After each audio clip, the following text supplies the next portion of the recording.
PMITV Audiobook Chapter 81 A Warrior Exiled by the Hero and His Lover. Chapter 81 I fucked the elf in front of King Balsile.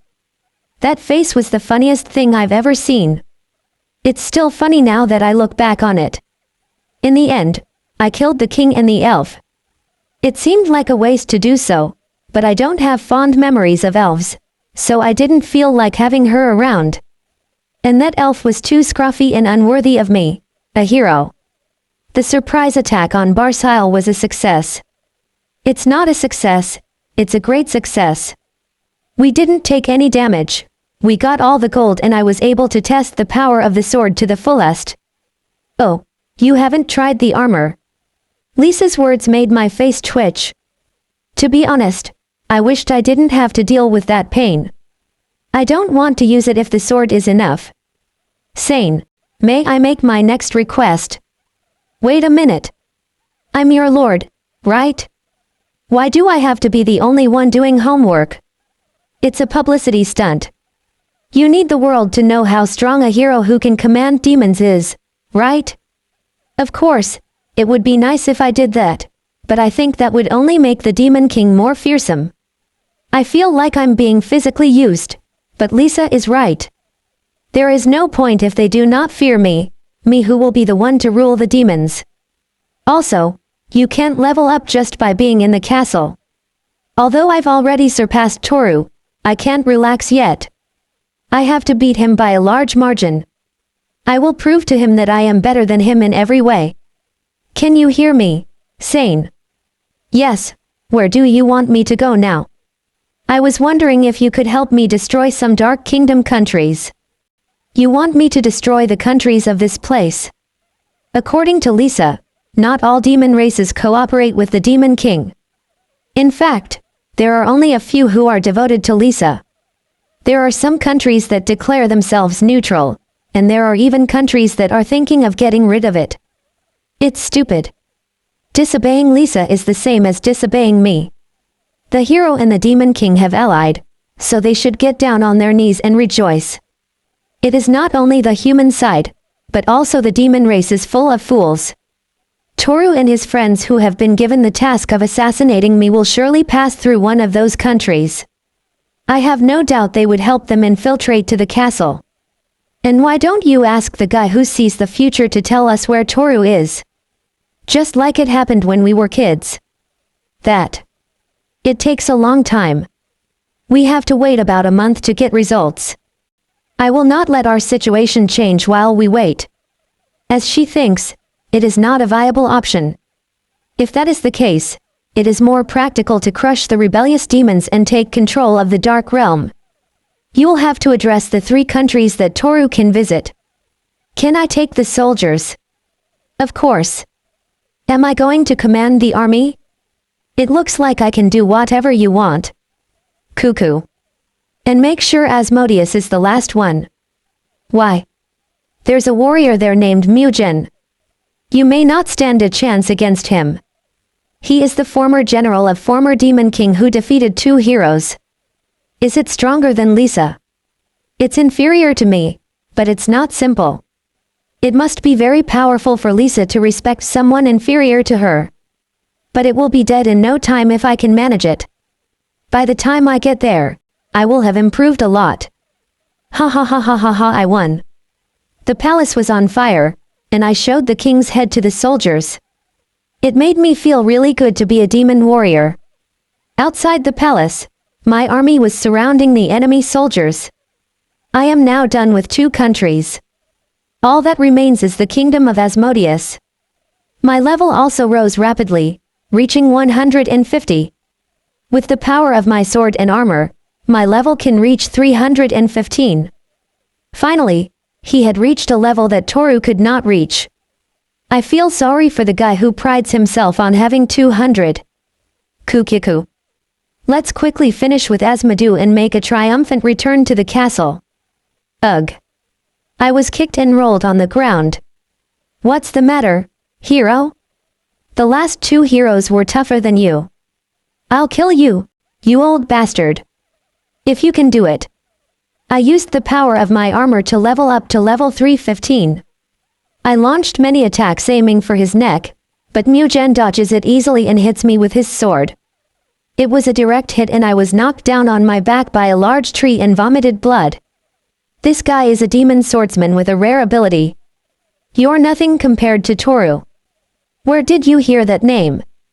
It's natural to know. He is my disciple. He came here. Are you bothering me again? Grandpa, here you go. This can seal that nasty ability. What? Mugen receives a scroll from a beautiful woman dressed as a man. I like it. If I can't win, I'll stay with that woman anyway. Activate. A light shoots out of the scroll and hits my eyes. Notice, the eye of the temptation demon has been sealed by an ability blocker. What the hell? Toru warned me of your abilities. And he asked me to block your demonic eye. How dare you, my eye? It's time for you to leave. Your men are retreating. When I looked back, I saw that the Wyvern troops were about to leave the area one after another. Damn, the defense was tougher than expected. This means that we cannot attract soldiers from outside. I guess we will have to retire now. Ugh, remember this, man. I'm too old to remember. Grandpa, don't get me started. He started it. I jumped on top of Birdswell and took off. So here was Toru. He must have gotten something important. Let's go back to Lisa for now. When I reported that Toru had been at Asmodee, I was suddenly punched in the face. Useless man. Can't you see what you've done wrong? Why are you hitting me? What am I doing wrong? You made a big mistake, you bastard. Asmodee has a magic emergency transfer circle that connects to this castle. In other words, Toru and his friends are already right below us. What? It's right underneath us. So we have to get there now. Now it is time to take care of Toru. Ah, I should have had you attack Asmodee first. It was a glitch in my calculations. I thought I would go to the other first countries, since they have agreements with the humans. It's over. I have to get rid of Toru. Come to think of it, Toru doesn't have a hero's job, so there was no need to be afraid. I don't know why I was so cautious. Lisa suddenly changes from an angry expression to a smile. He bent down in front of me and gently caressed her cheeks. I'm sorry, Sane. I've taken my frustration out on you. I understand the feeling. I'm also upset about Toru. You are very sweet. That's why I love you. Let's work together to eliminate those who stand in our way. Lisa. We kissed. She is a stupid woman. I can't go against you now, but in time, when the level gap closes, I will let you crawl under my feet as you have been doing. I am the hero. I am righteous. I am the king of the world. I lost my demonic eye of temptation, but it's a small price to pay. As long as we get rid of Toru, we can do whatever we want. Once he is gone, I will be free. I'll get rid of Toru. Be careful, Sane. I hurried to the basement of the castle. Chapter 82. A warrior exiled by the hero and his lover. Chapter 82. Tap tap tap tap. We ran up the long staircase. After defeating the skeleton dragon, we had reached the 5th floor. Rosok eliminates the demons that appear one after another. This is a dangerous place where countless demons roam. Moreover, I have the impression that many of them are generally high-level and problematic. Blizzard Blossom.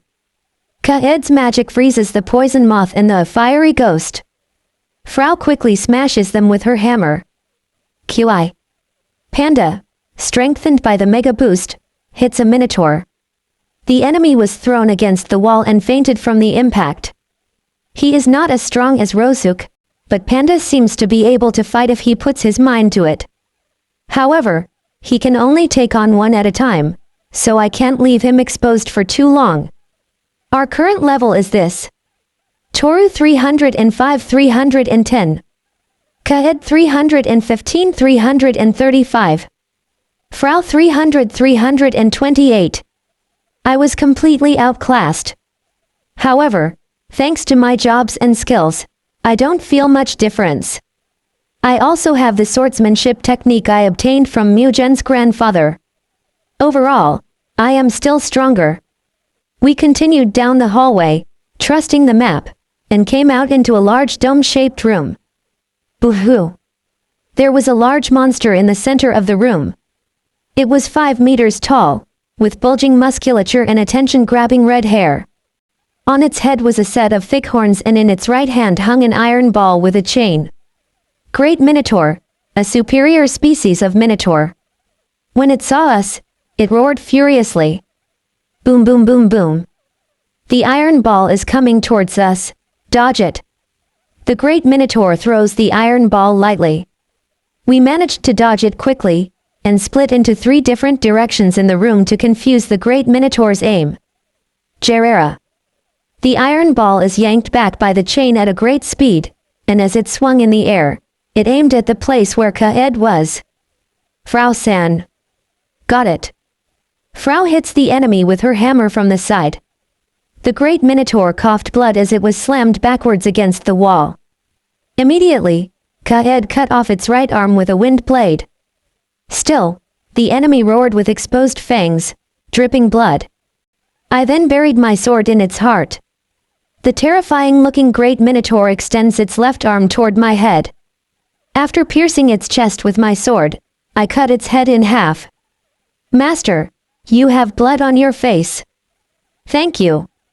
Kaed wipes my face with a handkerchief. I am not tired yet. I would like to aim for the surface as quickly as possible, but I don't know what kind of condition Kaed and Frau are in. Kaed, Frau, how are you? I can still move forward. We've been fighting for a long time, but I still don't feel tired. When you reach level 300, your physical endurance increases abruptly. Also, the enemies that have appeared are only small fry, so there is little mental exhaustion. Let's take a short break here. Then we reached the 3rd floor. We stopped abruptly. The road we had to follow was full of water. I looked at the map and confirmed it.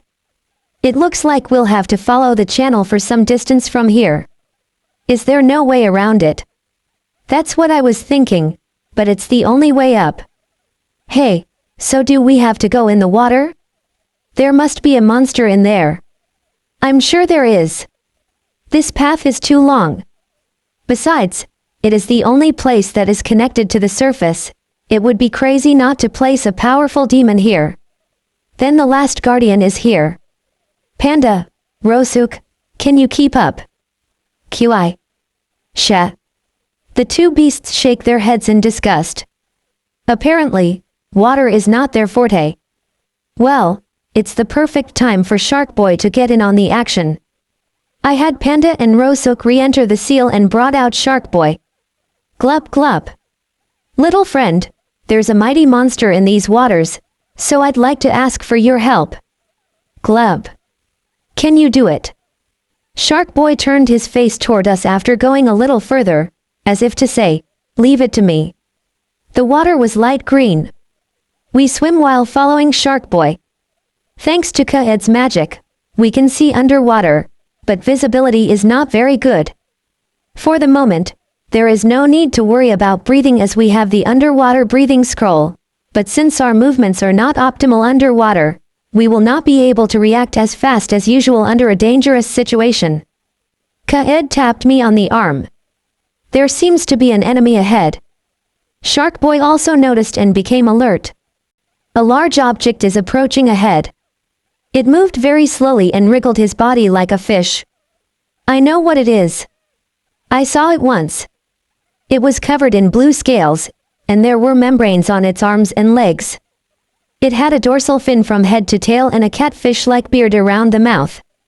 It is a true-born species of blue dragon. Quolo-ow-ow-ow-ow. Its roar made the water tremble. It is a very dangerous dragon. Both Kaed and Frau showed concern on their faces. However, Shark Boy is trying to challenge the blue dragon that has stopped moving from the front without flinching. Glub glub. Countless thorns shoot out from Shark Boy's body and pierce the blue dragon. I want to try something. I used the Mega Boost on Shark Boy. Mecha mecha mechi. His body began to swell, rapidly growing stronger. His pink body turned reddish and eight eye-like protrusions appeared on his back. In the next moment, a line of red light radiates from his back and penetrates the blue dragon. What kind of attack is that? Shark Boy has terrifying power. The shark beast shoves the blue dragon's carcass with its caudal fin, then flaps his mouth and waits for us to arrive. Panda, I'm glad you didn't see this. I'm sure you would be very jealous. We landed, and I had Shark Boy return to the seal. At the same time, I took Rosook out. On the other hand, Panda comes out on his own, as usual. Ugh, it's so cold. I'll dry you right away. Kaed used magic to dry my clothes in an instant. I checked the surroundings, but there were no enemies. There was only one staircase leading to a door upstairs. That must be the surface. We climbed the stairs and opened the door. The dreary corridor led back to the rear. It was unclear how long it had been since we had arrived here. It was impossible to distinguish day from night. The only thing I know for sure is that I'm getting closer to the ground where Lisa is. My mind boggles. I'm about to fight with Lisa, my ex-fiancée. This fact is inexplicably sad. Even now that I know I have been betrayed, I still suspect there is a truth I do not know. But maybe that's just my own selfish hope. Just my weak heart trying to believe only what I want to believe. Toph. Kaed hugged me from behind. No matter what choice you make, Master, I will follow you wherever you go. Thank you. Kaed. Let's move forward. Cleaonk. I reached the first basement level. I opened the big door. I was waiting for you, Toru. Sane. We appeared in a large lobby with a staircase leading to the surface. More than 100 demons were waiting for me there. And a smiling Sane who looked at me with his arms crossed. He looks a little different, wearing jet black armor. I have a bad feeling about that armor. There is a frightening air of evil in the air. I'm not the same person I was before. I have overwhelming power now. You are no match for me. If that's the case, why did you prepare an army of demons? Why didn't you wait for me alone? I've been putting you down too much. I never thought a nuisance like you would level up so fast. So this time I'll do my best to deal with it, huh? Level 310. Sane steps back. Oh, are you still in the habit of not evaluating your opponent's stats? When we worked together, I was always in charge of assessing the level of our enemies, and I acted very carefully. Come to think of it, you have always underestimated your opponents. Men, hold them off for a while. Whoever defeats him will be made a general. The demons raised their weapons and cheered. Sane ran through the soldiers and up the stairs. I think he's heading to where Lisa is. That's a good thing. Kaed, Frau, Panda, and Rosook. I'll take care of them. I drew the sword I carried on my back.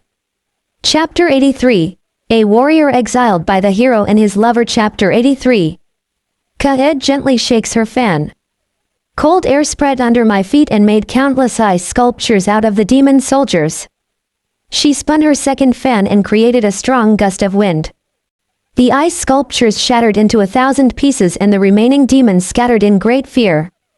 Come forth, Master's first slave is here to send you to your death. The demons shuddered slightly at Kaed's graceful demeanor. However, as if to inspire themselves, they raised their weapons and pounced fiercely. Seeing this, Kaed smiled a beautiful but cold smile. She danced again. I'll show you something special, frigid fire. When she waved her fan, a blue flame was generated. It became a wave that swallowed all the demons. Once the flames were extinguished, there was only frigid air and rough ice statues. What was that? If you use blue flames, those affected by them will be frozen. It's a secret magic passed down in my clan. I seem to be able to handle it now that my level has improved. Have you used it before? Yes. Unfortunately, I was still inexperienced at the time. I had never seen a blue flame before. I think it's something different from normal magic. It is at times like this that I am most intrigued. QI. Shea. Panda and Roseuk smash the ice sculpture and make their way through. We ran straight to the stairs. When we finally reached the surface, I opened the door and walked through the castle. It's very quiet here. I wonder if any of the soldiers have left. Soldiers? Those things can't be called as such. So you've killed most of the weak. It was no big deal. At the entrance, there was a woman blocking the stairs. The air around her was terrifying and she had a fearless smile on her face. I am Deneb, one of the 6 generals of the Demon King. You are the Great Menya Brigade. Are you the last general? I drew my sword. But Deneb stepped aside and refrained from fighting. What are you doing? I'm not interested in fighting. I'm not even loyal enough to give my life for that Demon King. I became a general simply because the pay is good. So you'll just let us pass. I'm not foolish enough to challenge an unbeatable opponent to a fight. If you want to advance, do it. She waved her hands and left the place. The generals so far have been willing to fight regardless of the level difference, but apparently, Deneb was not that type. Payan is different from what I imagined of demons. Maybe she's not the only one. There may be more demons like Deneb and Payan. Master. Oh, right. I went upstairs to fight Lisa. GAE8. A huge door opens, finally leading to the throne room. Lisa was sitting on the throne. Sane was behind her. I decide to keep Panda and Roseuk in the seal. This will definitely be a fierce battle. And now, I don't feel much like worrying about the 2 of them. Welcome Toru, this will be your graveyard. Sane, don't bother trying to play the bad guy with me. Since we've met, you've done nothing but run for your life. I didn't run away, I brought you here. If Lisa is here, I can fight without worry.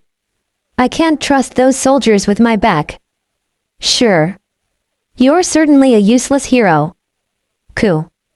Lisa stands up. Sane also aligned himself with her. I'll cover for you, you take care of Toru. Of course. Sane draws his demonic sword and unleashes its power. The roots that grew from the sword entered inside through the gaps in his armor and invaded his entire body. Sane's eyes turned red and his body became twice as large. A thick horn grows from his forehead and fangs appear from his mouth. He's like a demon. Toru, you've always been annoying. Since the day I met you. I looked up to you. I always wanted to be like you. That's what I mean. You admire me? Don't make me laugh. Since I met you, you had everything I didn't have. A warm family, kind and sympathetic childhood friends, the trust of the village residents, and now you have honor and even power. What the hell is your deal? We both stepped forward, and in the blink of an eye we were clashing swords. Sparks fly and a shockwave rattles everything in the room. A short distance away, Sane and I stared at each other. Our swords vied with each other with an unpleasant sound. All around us, crimson and blue flames collided. Crimson flare. Frigid fire. Explosions occur everywhere, blowing hot and cold air. Frau, who had ducked because of the explosion, threw her hammer from the top of Lisa. Hammer breaker. There's no way that attack is going to work on me. Lisa catches the hammer with one hand. Frau, however, was smiling. Blizzard blossom. The lower part of Lisa's neck freezes. Frau, who has quickly turned her body in the air, delivers another blow. Lisa went flying and hit the wall directly. Even with the 2 of us, it's very hard to fight her at the same time, since she's a level 800. If we go at it one-on-one, we may lose, but if we attack together, we have a chance to win. Right. I'll do my best. Lisa gets up almost unharmed. Meanwhile, I continue to cross swords against Sane. I was so happy when I heard that your parents had died. And it made me even happier to see you gradually losing your place in the party. Was that my fault too? Yes, it was. It's all your fault. You came into my life and now everything has gone wrong. If only you weren't here. Sane's power increased rapidly. I parried his attack with my sword. The impact brought him to his knees. His armor is making his power increase. The armor emitted a creaking sound and adjusted itself to Sane's body. I don't need you in my path of glory, Toru. Sane prepares to launch a killing blow, raises his arms and with a great momentum brings his sword down towards me. Zashi. The next moment, his arm, sword, and all, was spinning in the air. A large amount of blood is spilled on the floor. I changed my position and wiped the blood off my sword.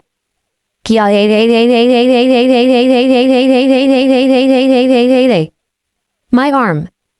Sane rolls on the ground, holding the place where his arm used to be with his other hand. Sane. Ugh. He crawled on the ground and picked up his demon sword. With his trembling left arm, he pointed the blade at me. His face was filled with fear. Hey, Toru.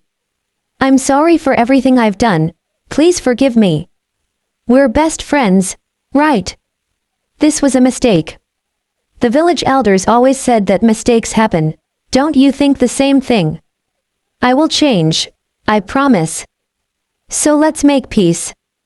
Let's have adventures with Lisa, Sora, and NEI, just like old times. Let's have the best party ever. With each step I take, Sane takes 2 steps back. Are you really saying that? It was you who destroyed everything, to the point of being irreparable. And Lisa is the Demon King. There will never be adventures again. Please let me go. I don't want to die. I won't kill you. Toru. Oh, Toru, you're the best. I drove my great sword into the ground. Sane was happy, thinking he had been saved. I'm not going to kill him in a place like this. He will be taken home. His fate will be decided by justice. Because I'm sure that would be cruel to Sane. If you don't want to die, level up. What? I kicked Sane's demonic sword away, and raised my right fist. This is for what you have done to Sora and NEI. Hijayu. Pow. My fist slammed into Sane's face, smashing him into the ground and causing a spider web-like crack in the floor. I think I've shattered his jaw. The instant he received the blow, Sane collapsed wide-eyed on the ground. Do you want to copy the job, hero?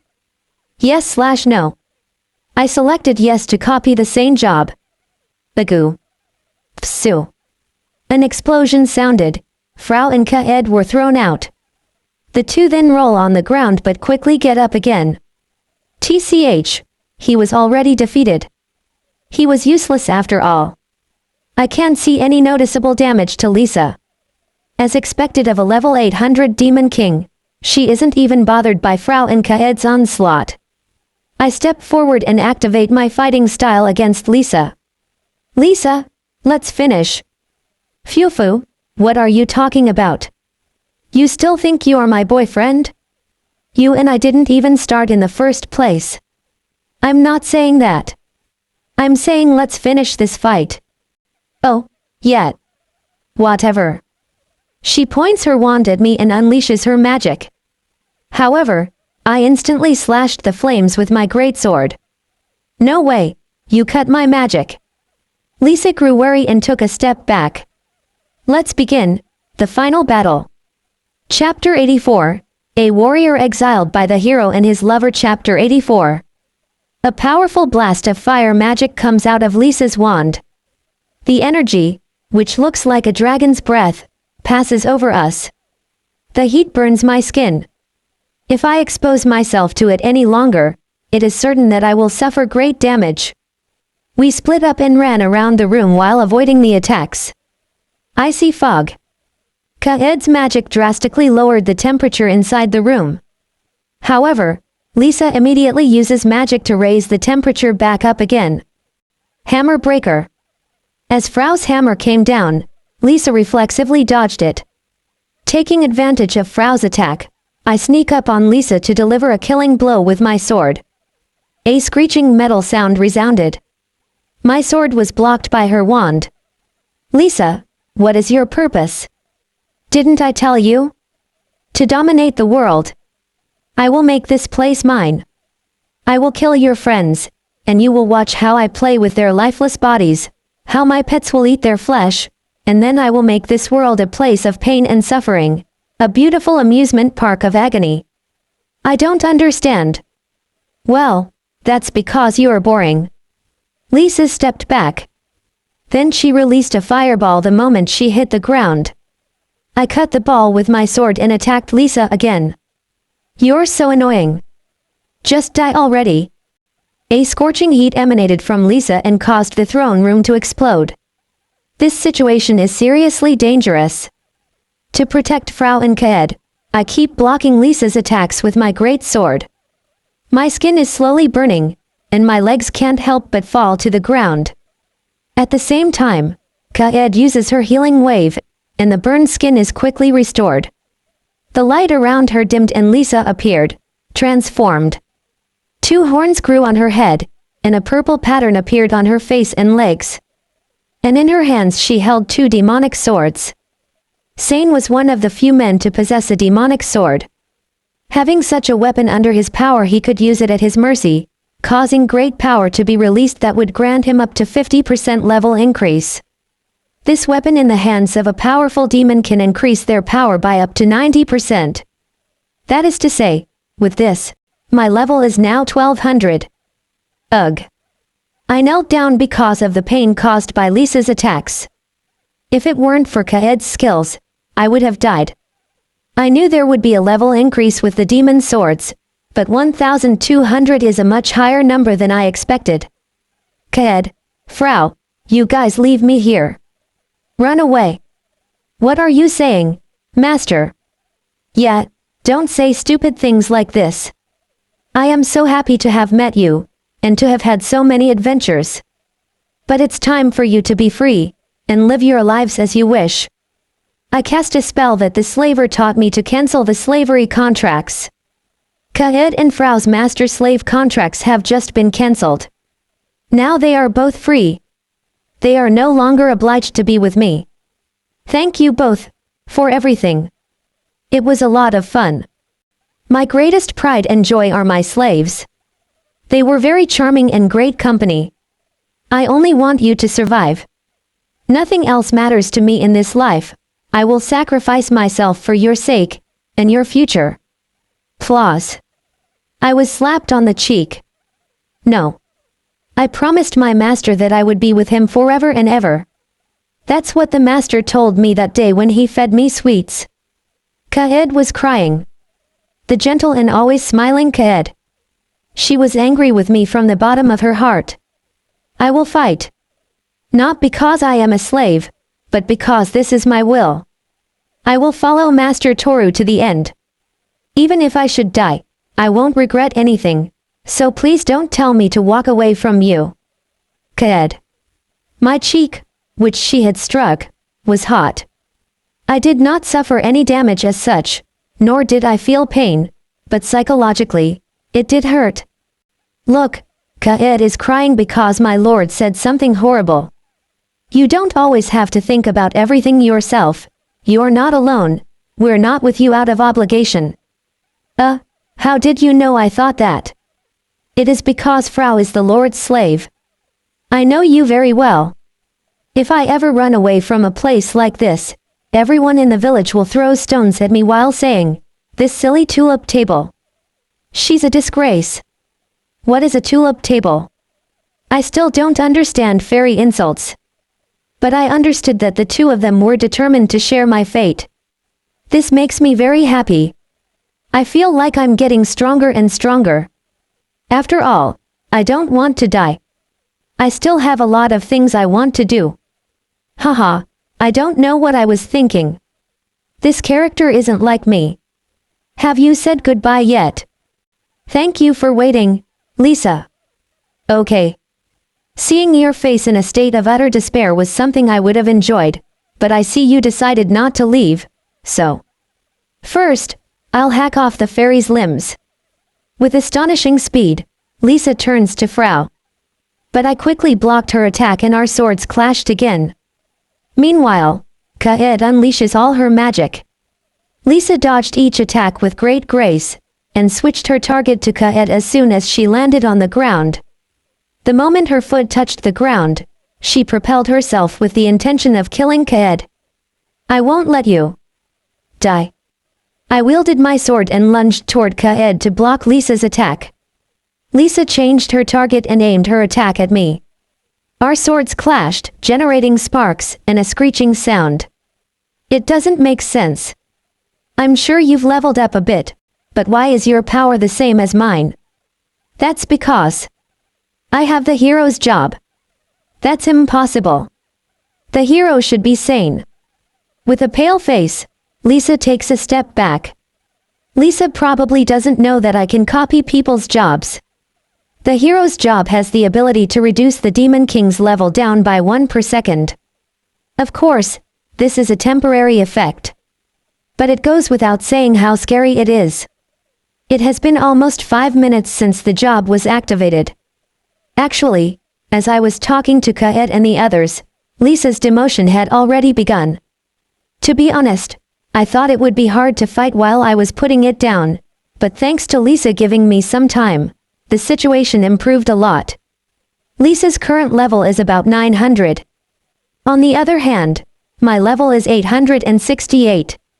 The ability that the hero's job possesses makes it so that, should the Demon King fight him for a long time and continue to weaken, their power will become as enormous as the legend says. My level.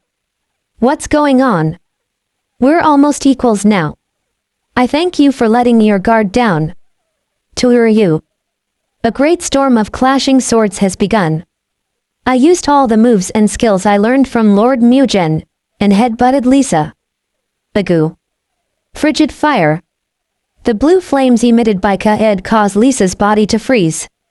Just above, Frau was already swinging her hammer down. Hammer breaker. Frau's hammer hit Lisa's head. The floor beneath her feet formed a hole and the entire castle shuddered. Lisa was brought to her knees by the heavy blow.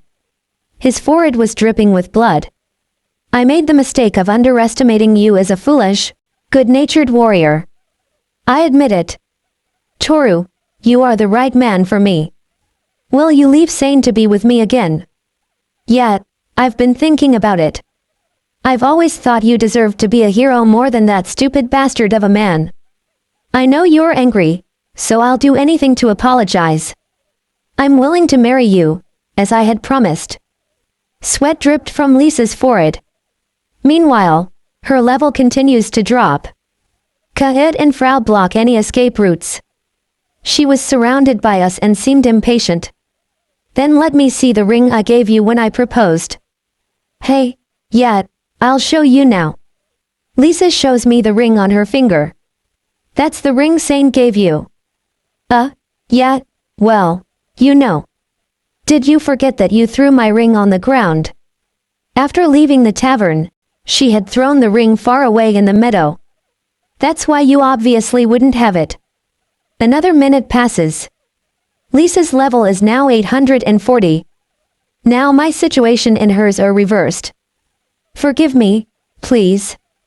When you were about to kill my parents, did they also beg you for mercy? Well, the day I was betrayed by all of you, I left without saying a word. And from that moment on, there was always something I've wanted to tell you. Zoot. I buried my sword in Lisa's torso. Gobu.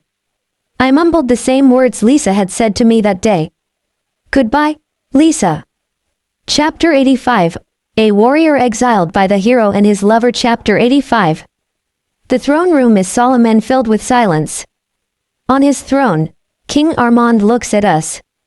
Well done, you have defeated the Demon King. With this, the world will remain peaceful for the next 100 years. I thank you on behalf of all my people and all nations.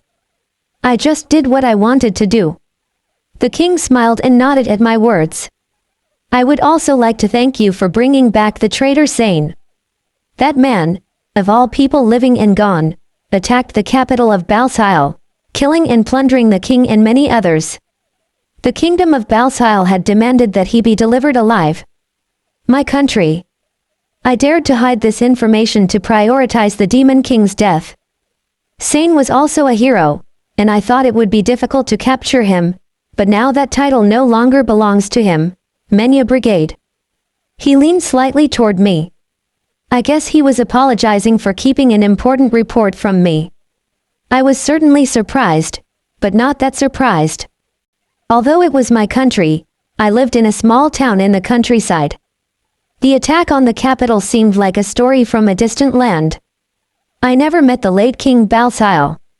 What will happen to Sane? He will be tried and punished. He will probably be sentenced to death, but he will probably not be killed easily. The inhabitants of Balsile are currently experiencing great discontent. Sane will be used to alleviate the pain of the people. You are pathetic, Sane. If you hadn't strayed from the path, it could have been you here. Now that you have successfully defeated the Demon King, what do you want? I will give you any reward you desire. So, I want to return this. I took off my bracelet. The king raised the corner of his mouth slightly as if to say, I knew it. It's not for me. The hero title is too heavy for us. I don't want a reward, so I'd like to give it back. Do you want to be released from your role as a hero? Yes. With the Demon King defeated, the demon race needs time to recover. There is no need for a hero to exist at this time. But countries have already recognized the Menya Brigade as heroes and heroines of our nations. You can't give it back once it's been given to you. I know. That's why the Menya Brigade will break up. The room filled with commotion and everyone started talking to each other. But the king did not change his expression and only raised an eyebrow.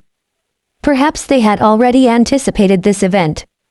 As proof of this, a box had already been prepared to hold the bracelet. I put the bracelet in the box held by one of the gentlemen. From this moment on, we are no longer heroes. I will accept your request. But don't think that means you can be completely free. Everyone in the kingdoms will remember that you were the real heroes. Including us, the kings. I know. That is why I will always be ready to help you in any situation where you need me. He nodded in satisfaction. Apparently, an agreement had been reached. Now I am no longer a hero. I'm just Toru. A simple warrior. With deep gratitude to His Majesty the King, I left the audience hall. On the way back to my village, we stopped in the capital of Balsile. There was a wall of people on the main street. Many curses could be heard in the air, and a shower of stones fell on a carriage that was in motion. In the back of the carriage was Sane in a cage. No, no. And I'm the hero. Aik. I order you to stop. I'll kill you all. Stones thrown by people did not seem to work in Sane, probably due to their high level. Still, he seems to have a lot of psychological damage. He was already exhausted to the point that his clothes were in tatters. But this seems to be the beginning of many punishments to come for Sane. According to what I heard, he will be beheaded after being sentenced to 1,000 blows with a variety of weapons and sharp objects.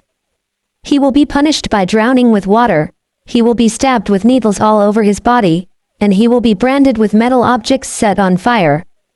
All this will be done in front of the crowd. I have no intention of seeing the end of it. That man I knew named Sane died in that castle. This guy who is receiving such humiliation is just an empty shell. When I think that, I feel an emptiness in my chest. I thought I had finally filled this pain. Master, are you all right? Thank you for your concern, Kaed. I stroked the head of Kaed who was beside me. He closes his eyes and looks very happy. His tail wagged and his fox ears drooped. This is very raw to watch. Although I'm surprised I didn't get a single hit from all those stones. QI. Frau, who is on top of Panda, observes Sane from a little higher up. Maybe Sane still thinks somewhere in his heart that he can be saved. In the past, it would be impossible for the hero to be beheaded. But now things are different. The people want to see his head roll. Cut out his tongue. Yes, do that. Not only her tongue, but also the thing hanging between her legs. Yes, yes. People's voices cheered to see more than just his head roll. What are you talking about? You can't do that. Yug. Hey, that rock really hurt. Sane begins to get impatient. Suddenly he began to feel pain from the stones his body was receiving. A nobleman riding through the crowd says, I understand everyone's anger. So let's cut up your Frankfurter tonight. Oh boy, I made a size mistake. It was a small wiener sausage. This is embarrassing. The aristocrat's jokes made everyone present laugh out loud. Sane was trembling with his bright red face. Let's leave this place. Is that the master's house? It's a small town, like any other. But Frau likes it. Q. I returned to my hometown. As Frau says, it's a small, mediocre town in the middle of nowhere. However, it is a quiet and peaceful town. There is a fence on the gravel road and small flowers bloom on one side. River fish swam in the stream that flowed through the center of town, and smoke rose from the chimneys of the scattered houses. It is already dark, and the children with tree branches are crossing the bridge over the river and returning to their homes. Nothing has changed. Everything has remained the same since I left town. Where is the master's house? There it is. There was a large house in the village. That's where I was born and raised. I was showing them around town as we headed back to my house. Toru. I met Nei, who was carrying a mulberry tree in her arms. She has changed a lot since I last saw her, and now she is wearing overalls and has mud on her face and hands. He seems to be doing what he said he would do. Helping his parents in the field. Nei dropped everything in her arms and pounced on my chest. You are safe. I was so surprised when I heard you were a hero. I see you were worried. Yes. I ate only half as much as I should have, and there was one night a week when I couldn't sleep. You didn't have to go to such extremes. I hugged her and apologized for worrying her. I am also relieved. I was relieved to see that I was back in town. Nei looks up and asks, is it over? It's all over. So much like Lisa and Sane. Lisa is. Yes, I was the Demon King. I did what I should do as a hero. I see. You're not that surprised. That's right. Nei turns away from me and gathers her things. It was pretty obvious that she didn't like Toru. Hey, that's the first time I've heard that. I had my reasons for not saying it. Toru was madly in love with Lisa. And I didn't want to say anything that could damage our relationship without any proof. Nei's argument is justified. At that moment, Lisa completely fooled me. I'm sure I wouldn't have listened to her even if I had received the advice. I am really fed up with my stupidity. And Sane will be sentenced to death in the not-too-distant future. That's good to hear. He said that and started walking. I think he was on his way home, but he followed Kaed, Frau, and me. Why yes. I opened the door of my house and Nei entered the place in high spirits. Come to think of it, she always came to my house like that. Nei and Sora were almost like my sisters when we were kids. The hallway is clean, as if it had been cleaned. Clean this place up from time to time so Toru would always have a place to come back to. This is the birthplace of the master. It's beautiful. Wow, it's bigger than I thought. It smells good and the ambience is to Frau's liking. I'm sure Panda would agree. Q. Kaed smiles stroking the scratches on the stair railing. Frau and Panda quickly flew upstairs. You're going to stay in town for a while, aren't you? That's the plan. I'm home at last. I see. Nei smiled before leaving the house. Master, may I borrow your kitchen to prepare dinner? You can use it however you want. Asterisk pat pat pat pat. He ran to the kitchen. I couldn't help but relax when I saw Kaed's happy face. Chapter 86. A warrior exiled by the hero and his lover. Chapter 86. It has been a few days since I returned to town. I've been staring out the window in a daze. I don't feel like doing anything. There is a hole in my heart. The emptiness I once felt has returned. You had the feeling that I was missing something important. No, it's not missing. In fact, it was forever lost. My ex-lover and ex-best friend. Master, how do you feel? Good. I brought you something to eat. Thank you. I sat on the edge of the bed and accepted Kaed's soup. I took a sip and realized that Kaed's food, which had been so delicious, felt different in my mouth. I don't have much of an appetite. The hand holding the spoon stopped. You didn't like the taste. That's not it. I just don't have much of an appetite. That's what you said yesterday. You didn't eat much. I'm sorry. I think I need to rest. I put the bowl on the table and went to bed. My body felt terribly heavy. It was as if my arms and legs were filled with lead. Besides that, it's as if something inside me has vanished.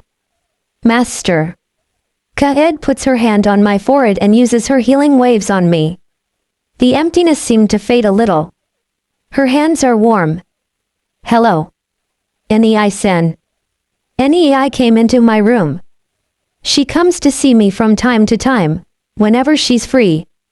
Do you still feel bad? I'm tired from everything that's happened. Well, a lot has happened, hasn't it? She sits in a chair near the bed. But that's not going to make Kaed and Frau feel any better. If you're going to be their master, you have to be better than that. They are no longer slaves. That's not the point. Kaed, Frau, and I are Toru's slaves. Really? That's right. After a while, the two left the room. I heard a voice from the hallway. What should I do? He's always in that state. I don't know, maybe it's not enough to use your healing magic. We should blackmail him. Blackmail? I'm not very good at that. So why don't we get the people who can do it? We'll use a quadruple combination of love, punishment, seduction, and healing to make him feel better. You've traveled a lot, so you must have an idea. Maybe I can come up with something. I was left alone, and I closed my eyes. I felt very tired. I thought the hole was finally full, but another, even bigger one appeared again. Lisa, sane. Why? There was a beautiful landscape in front of me. The cicadas chirp loudly. I was a kid running down the gravel road in town. Behind me are Nei and Sora. Let's go slime hunting tomorrow. I hate those fat things. Phew. So Nei can't stand up to mere slime? Scaredy cat. That's not true. Don't fight, we'll find something better to do tomorrow. Yes, see you tomorrow. I broke away from Nei and Sora and ran home. When I opened the front door, my father and mother were already in the dining room. There was a variety of dishes on the table. It looked so delicious that I had to swallow my drool. Welcome home. You're covered in mud again today. A black-haired woman smiles. That's my mom's face. I had already forgotten about her. Yes, it looked just like that. I also clearly remembered my father's face. My mother bent down and spoke to me. Toru, you did very well. He patted me on the head. My heart was comforted by her nostalgic hand. It may be painful now, but you can stand up again. Because you are our son. Live the way that makes you happiest, and support those who help you. Mother. The journey is not over yet. In fact, this is where the real journey begins. Toru, find your roots. You are destined for greater things. That is why I have given you the family jewels. Both my father and mother were smiling. Tears are shed. It finally dawned on me. This is the last message from my parents. Wait. Mom, Dad. I want to keep talking to you. Everything begins to fade away. I desperately reached out my hand and the two of them were saying goodbye. Please wait. I still have many questions to ask. Toru. Get up. Yi. They grabbed me by the chest and punched me in the face. When I opened my eyes, everything was blurry. What happened? It was a dream. My vision finally cleared and I squinted to see the morning sun streaming through the window. NEI is in front of me. I'll give it my all for Toru. Give it your all. She's going to hit me again. It's all a mess, but I felt my conscience clear. Sora, you're next. Very well. I'll put all my strength into it. Why is Sora here? Grit your teeth. Sora whacked me over the head with her staff. The staff broke in half as a result. Was there any point in gritting your teeth? Up are you two? Go ahead. Marianne. Luna. What are you doing here? At the same time that NEI and Sora leave the room, Marianne and Luna enter. They both smiled, and instantly drew their swords and tore at my clothes. Before long, I was in my underwear. I am sitting on the floor, looking up. I want the man I adore to always be strong. Exactly. This is a punishment born of love. This is so you won't forget who you are, Toru. And if you're still not over it, I'll beat the crap out of you. Isn't there some way around it? No. As they leave the room, two other people enter again. They are Alicia and Frau. I was called away on important business, and I find you in this deplorable situation? Toru Dano. You can't do it with me like that. I don't know what you are talking about. I am ashamed of you. Elves, unlike fairies, are a race that knows shame. What does that mean? You want me to take your pants off? Stop. Frau, who was in her human size, pounces on Alicia. What are you doing here? Panda comes up behind Frau and pulls at her hair to get her away from Alicia. I just came to raise Toru Dano's spirits. You were lucky, I almost took them from you. Alicia, you wear panties black. Alicia holds her ears and falls to her knees. Frau didn't seem to mind. She sat next to me, and tapped her thighs for me to place my head on them. I've always wanted to do this. I know, you've mentioned it a lot. Yes. Finally, Frau is able to do it. And I want you to know something, my lord. Don't settle for this. You know you can always trust me. I will do anything for you. She turned her face away as she said it coyly. She is a very tender slave. Frau dragged Alicia, who was frozen with her hands hiding her face, out of the room. To enter the room was Lin from the Flaming Axe Gang, and next to her was a young man I think I had seen before. I was called to lift your spirits, Naya. I'm going to cast a magic spell that will make you feel better, Naya. Hey, Lin. Payan, watch what I'm going to do, then do the same, Naya. All right. Lin drew my face to hers and then buried it in her breasts. How soft they are. My mental strength is recovering quickly here. Power flows throughout my body. Now do you understand, Naya? This is the power of the cat race, Naya. If I don't get to find a husband, I'll stay with Toru, Naya. You're hopeless. That's right, Naya. But wouldn't that make a nice story for the future, Naya? Would it? Well, I like the cat breed and I also like Lin. Lin got off me, and then the young man crouches down in front of me. Wait. She's Payan? Where are her horns? I said I'd be waiting for you, but now I'm here. That's what it looks like. Kaed told me to wear this, so no one would know my identity. Payan chose the ring that we had used to infiltrate the Dark Realm. That means Lin and the others don't know who Payan is. Now I understand why there isn't a big fuss around it. Payan opens 2 buttons on his shirt. I can now see her white cleavage. I'll do it too. Ooh. My face sinks into her breasts. The sweet, floral scent stimulates my nostrils, and her soft skin feels good.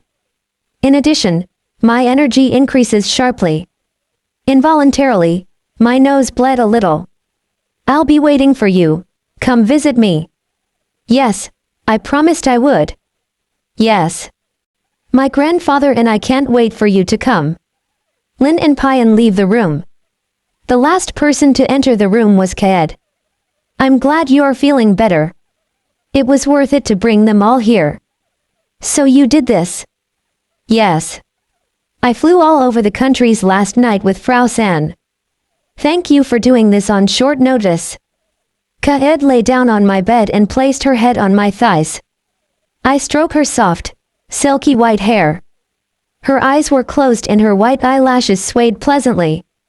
The tail was wagging very vigorously. Her fox ears tilt up, seeming to insist that I pet her more. It has given me the energy to get back on my feet. Of course, there is still a hole in my chest. But then I remembered. Although it looked like there was one hole, it was actually filled with many things. I lost something, but I got more than that. Kaed, Frau, Panda, Rosuk, Sharkboy, and the many friends I met during my trip. Surely my master has another skill, a saving skill. What do you mean? A skill that saves your happiness. You mean it has doubled in you? Not at all. This is just the beginning. Kaed laughs. What am I going to get now? I'm already happy, but what more can I ask for? Paki. A familiar sound resonated within me. Chapter 87. A warrior exiled by the hero and his lover. Chapter 87. When I went down to the 2nd floor, the living room and dining room were crowded. In the dining room was Frau, Nei, and Payan lined up at the plates, and in the living room, Luna and Lin sat on the couch. When I went to the kitchen, Kaed, Sora, and Marianne were cooking. Master, it's time for you to sit down. It's time to eat. Well. I thought it was a big house, but with all the girls here, it feels small. And even more so considering that I am surrounded by young and beautiful women, it is a strange feeling. I don't know where to stand and I'm nervous. Panda gently reached over and touched my fingers a little. Apparently, he wants me to pet him. Q. When I petted him, Panda showed signs of happiness. I have not been able to play with him at all in the last few days. He must have felt very lonely. Q? QI. Do you want me to keep doing it? When I stopped my hand, he asked for more and even bit my hand. He's still soft and cushion-like, and feels good to the touch. I'm back.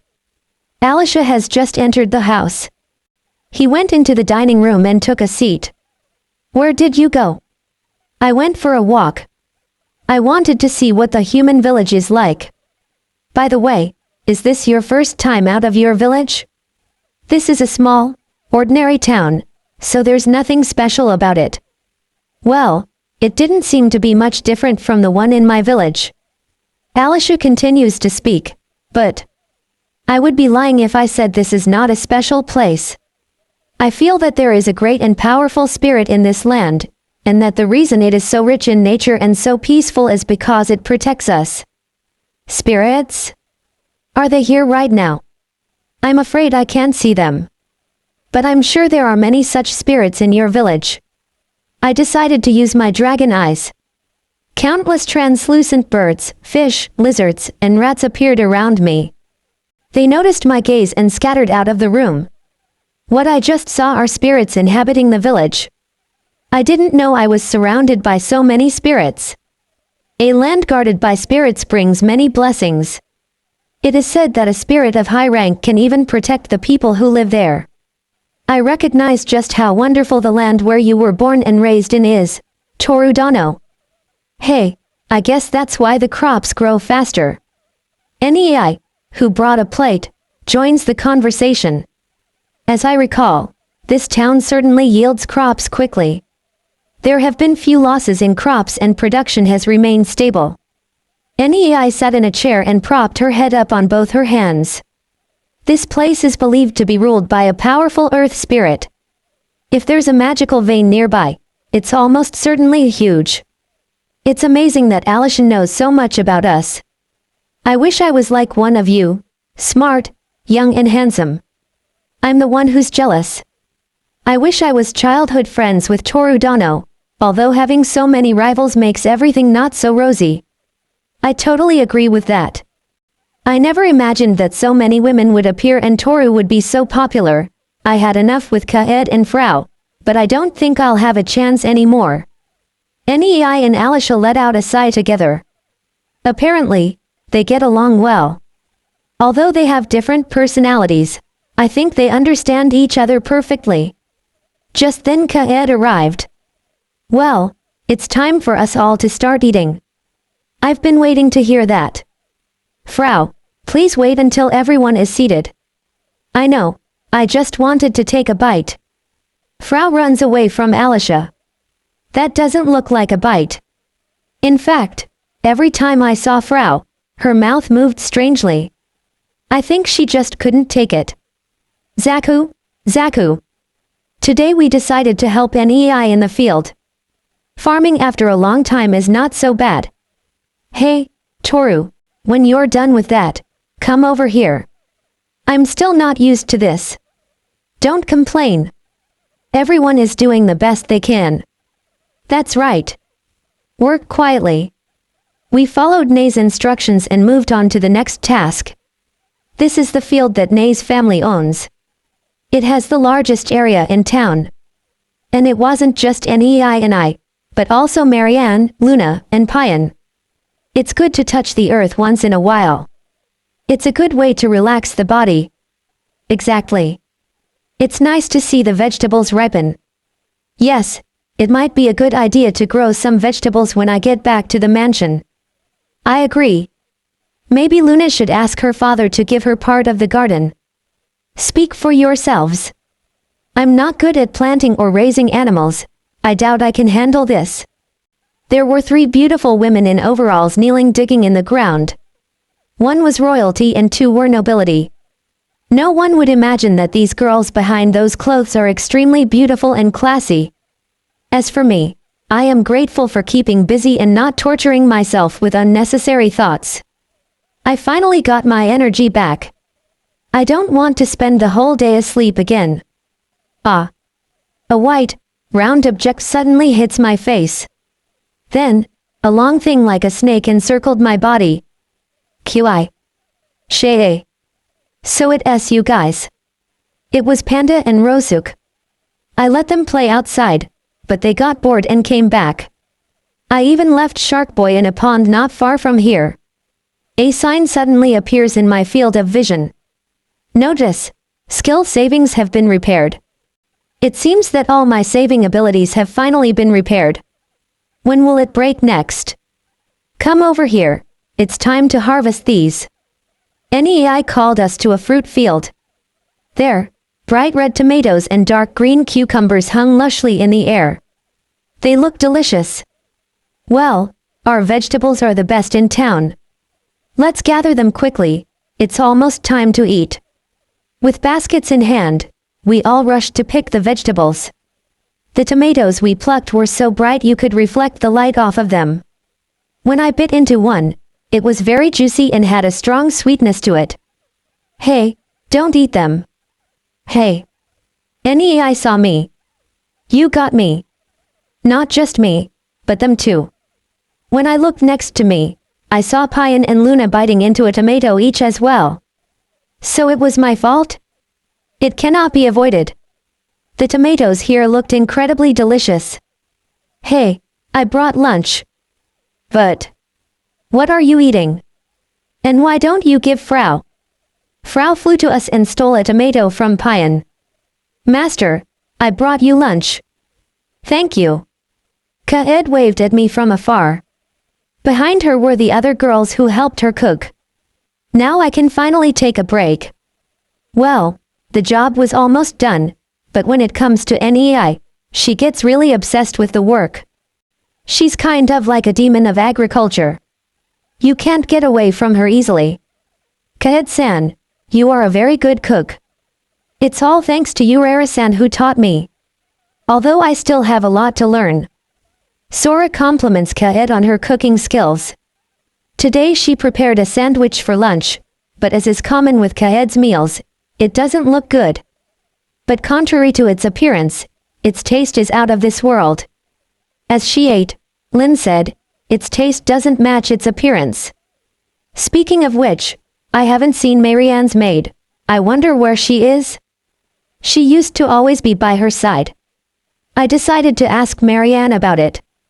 Urara is on maternity leave. Wait, she's married. Yes. Didn't I tell you? I never heard that. You never told me that. So that's why I hadn't seen her when Marianne went to Greyfield. I will give Marianne a congratulatory gift for Urara later. By the way, how long are you guys going to be here? A week maybe. I think they're all thinking of doing the same thing. Well, they can't stay away from home for too long, now can they? I can't thank you all enough for coming all this way for me. How can I thank you? Now I understand Count Ra on that day when I got rid of the demons in his city. It is difficult to reward someone who has done a splendid job for you. I can think of no way to express my gratitude. Girls, I want to thank you for coming all this way for me. I feel so grateful that my words are not enough to express how I feel. I bowed to them once again. Each of them shared glances, and for some reason they began to laugh. We are here to return the favor for all the things you have done. Besides, we are provisional members of the Menu Brigade. It's only natural for us to come to the leader's aid. When did this happen? Toru, you've been unconsciously dragging Luna and the others into the party all this time. All the people here drew their strength and courage from you. You've become very important to us. Of all of us, though, there's someone here who hasn't received help from Toru. Now that you mention it, I've been thinking the same thing. Lin, why are you here? Lin's cheeks turn pink and she sheepishly says, there was something I wanted to check out. Packy. That sound. There it is again. Packy, packy, packy, packy. The sound of breaking glass resonates in me. Several posters were displayed in the field of view. Notice, since the LV of experience value saving has reached the upper limit, it will be paid 100 times more. Notice, payout increased by 50 times due to the effect of the upskill effect. Notice, individual's LVL is now 3000. Chapter 88, A Warrior Exiled by the Hero and His Lover. Chapter 88.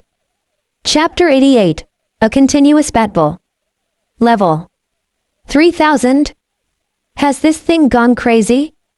Or is it a mistake? Yes, it's 3000, no matter how many times I check. Master, what is it? Well, I've reached level 3000. As expected, my master has once again had a massive increase in his level. Hey, Kaed. You should be a little surprised. It's 3000. That's 4 digits. But it's just that master is master. Kaed seemed genuinely happy, not seeming to mind Frau's reaction. On the other hand, the other girls are utterly stunned. The sandwich fell out of Nei's hands, who froze with her mouth open.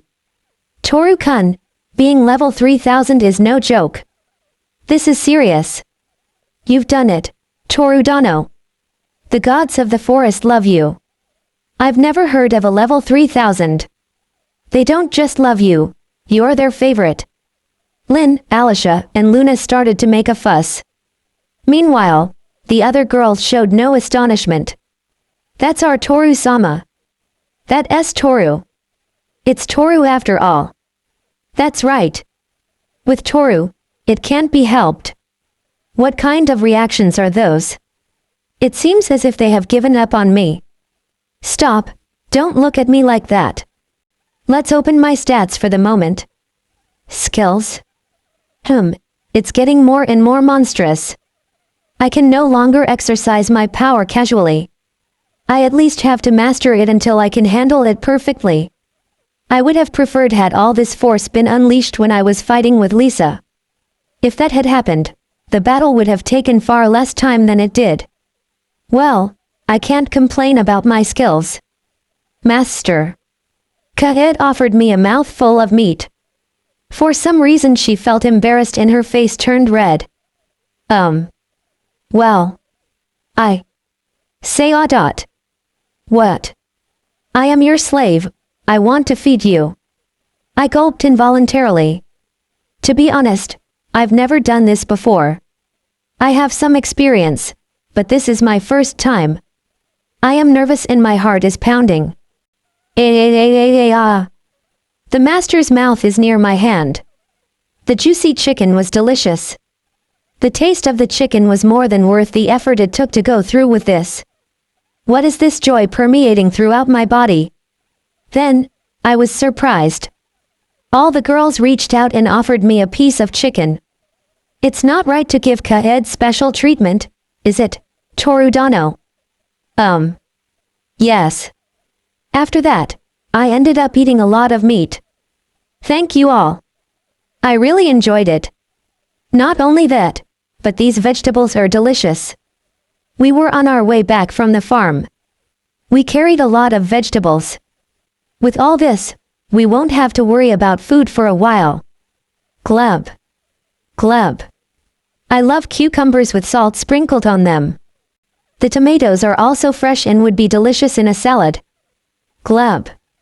Glub. I hear a familiar voice from somewhere. I think that's Shark Boy's voice. He sounds frightened.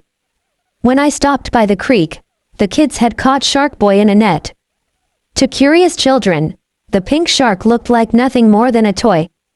Luna runs towards them and asks them to release him. However, the children shook their heads, as if they had not played with him enough. Luna gives the children a copper coin and Shark Boy is returned to us. Glop, glop. I was really worried. I thought the water was deep enough that no one would catch him or try to do anything to him. Seems I underestimated the children's curiosity. I'll put him in a tub today to keep him close by. The next day, Alicia said something strange. I want to go to the forest to look for a spirit. Please come with me. Fwaya. A spirit. Stop yawning. I'm serious. The sun had just risen. I stayed up late last night talking to the girls, and then did some muscle and sword training. In the end, I left at around dawn. If they hadn't woken me up, I would have slept until around noon. I took a sip of the coffee that Kaed prepared. Calm down, Alicia-san. Master hasn't said no yet, so you should explain yourself better. Q. That's also true. I'm sorry, I spoke without thinking. Alicia sits back in her chair. At the table, there was also Frau, who slept with Panda as a futon. Panda seems annoyed by all of Frau's drool. Kaed, who brought cookies, sat at the table. So why are you looking for a spirit? I would like to take this opportunity to make a contract with a new spirit. I'm sure you don't know this, so I'll explain. To borrow a spirit's power, compatibility is important. It is this chemistry that determines to what extent you can harness their power. By making a contract with the spirits, they provide Alicia with magical power, as well as life force. The better the compatibility, the greater the power comeback. In addition, the rate of increase in the contractor's skill will also be high. I can use other spirits as well, but there wasn't a spirit in the village that was compatible enough to make a contract, so I want to find that spirit here. I understand. All right, I'll accompany you. Torudano. I knew you'd say that. Alicia's long ears flap in a way that matches with her joyful expression. Actually, Nay's father asked me to get rid of the monsters that are running amok in the area. While I'm at it, it won't be a problem to accompany Alicia. By the way, why me? Couldn't you have gone alone? It is dangerous for an elf to enter an unfamiliar forest. And Toru has the dragon's eye that allows him to see spirits. I can only sense them, so I don't know what attributes they have until I use them. Wow, even elves get lost in the woods. Don't be ridiculous. Of course even elves can get lost too. Frau awoke to Alicia's loud voice. Chapter 89.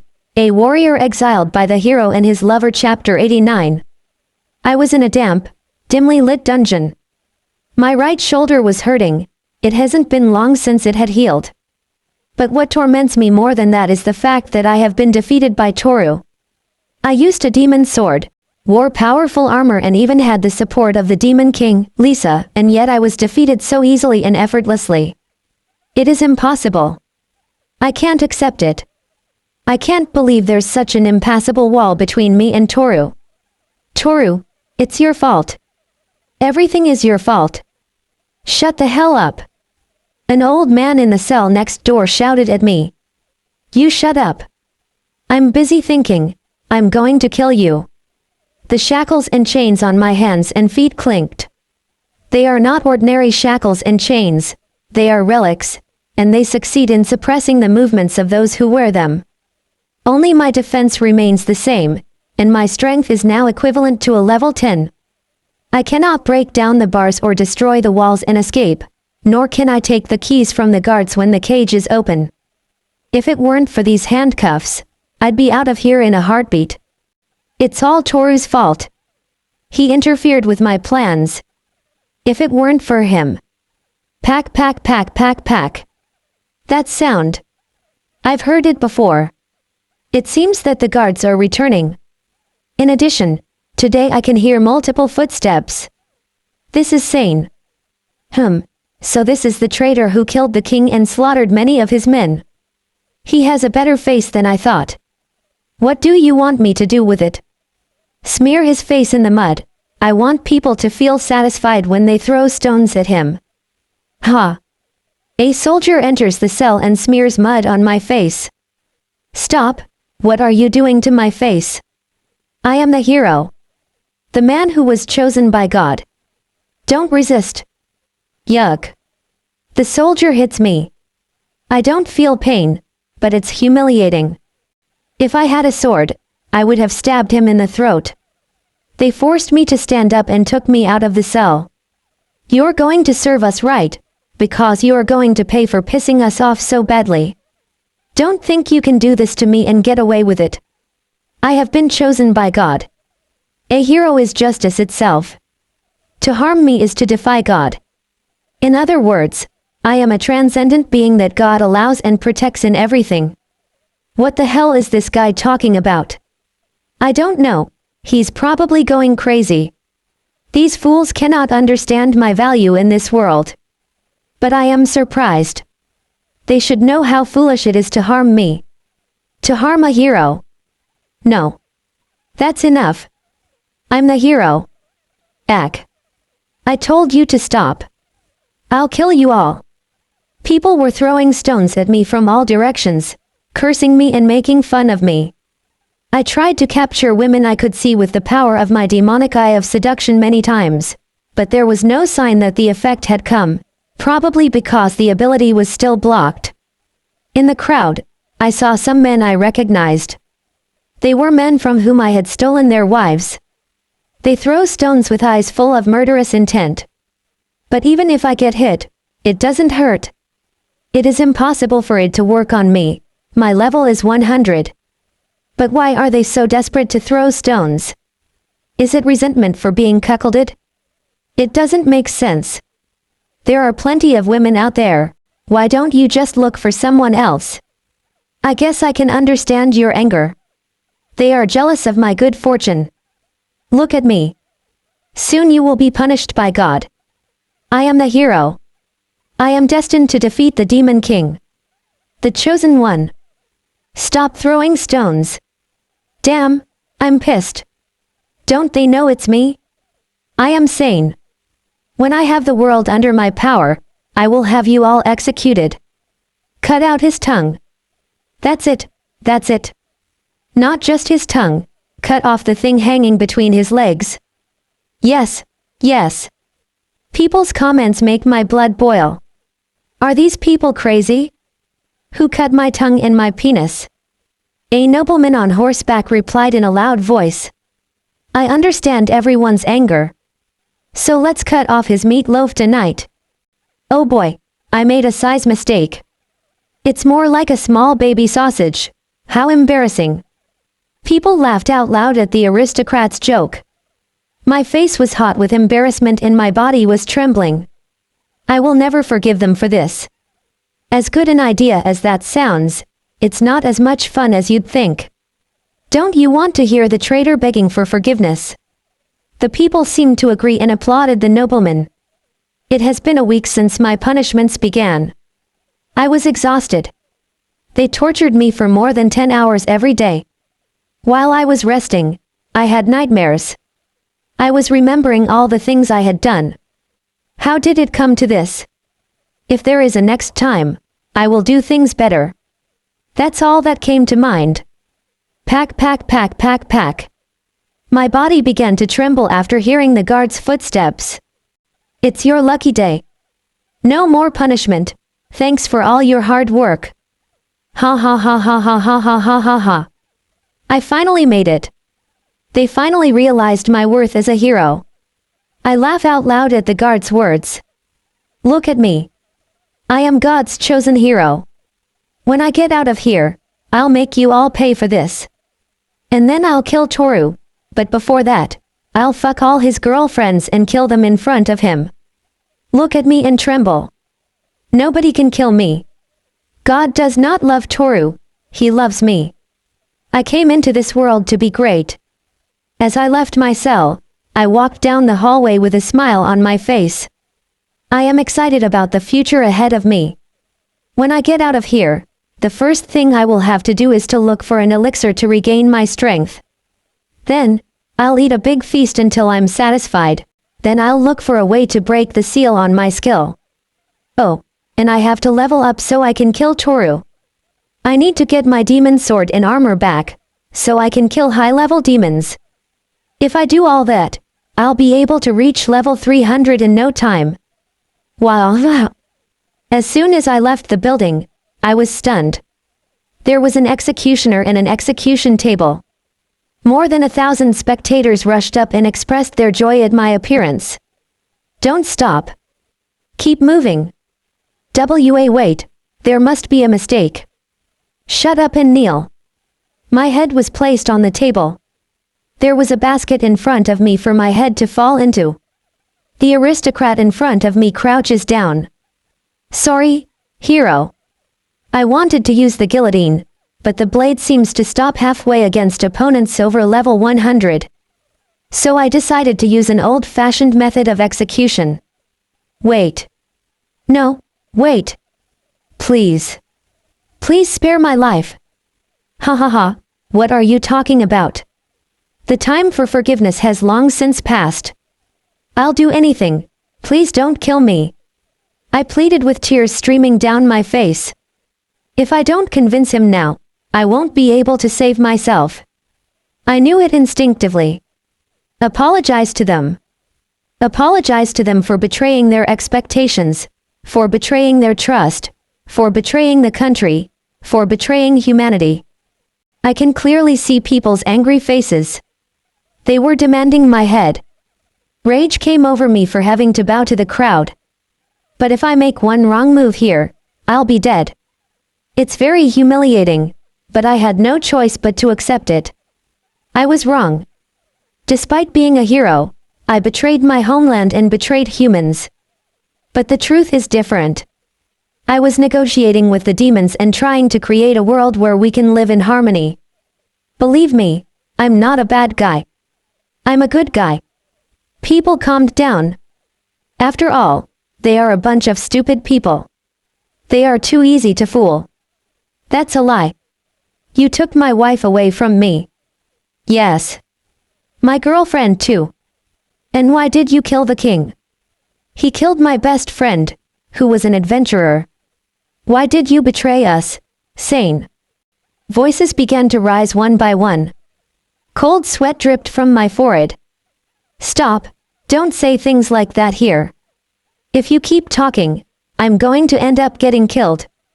People started demanding my head again. No, all they're saying are lies. They're just trying to fool you. Oh, yeah? It doesn't look like it. Please forgive me. You liar. I'm not lying. The aristocrat smiles. I had some hope that he would understand my feelings. You know, one of the knights you killed was my brother. That's why I volunteered for this role. Coup. From this moment on, your name in the history of the world will be erased. Sane. You were never here, never born, and no one will remember you. No, I don't want to die. I'm sorry. Please don't kill me. Do it. At the aristocrat's signal, the axe came down. Chapter 90, A Warrior Exiled by the Hero and His Lover. Chapter 90. I take a step on the steep ground. Accompanying me are Frau, Alicia, and Payan. It seems Kaed and the others each have something of their own to do, so they stayed home. Panda seems to prefer spending time at home as of late, so he stayed with Kaed. This place is very quiet, and the air is cleaner than the air in my village. Really? I hadn't noticed. You're too slow to notice these things, Toru. This is such a beautiful place. Yes, I know what they're thinking. I'm insensitive. I don't care if they think I'm a fool. This place is strange. I feel like I'm being watched from several directions. Yes. I can feel countless eyes on me right now.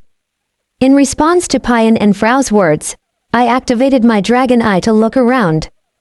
As expected, there were spirits everywhere. Countless translucent fish swam through the forest, and lizards hung upside down from tree branches by their legs. Birds peek out from behind the grass and rats watch from the rocks. They noticed my gaze and seemed agitated. Hey Toru, what kind of monster are you trying to kill? It's probably that one. There was a creature at the end of the road with the same appearance as Nei's father told me. Thank you for saving me the trouble of looking for you. Large stump boar, it is a boar-like demon that boasts of its rushing power. With its size and the strength of its legs, it is said to be able to smash through iron plates. However, I haven't heard of anyone breaking through an iron wall, so I'm guessing it's not that strong. The monster we are looking for is 6 meters long. It is not the same size. That thing is at least 10 feet long. Budgiath. The wild boar finds us and screams. Everyone was on guard. What do you want me to do, my lord? Frau can take care of him. Don't worry, I'll do it. I need to get used to my new strength. So I want to check how much I can control its output. As the boar charges right at me, I stop it with my index finger and then raise my arm. Boogie. Zun.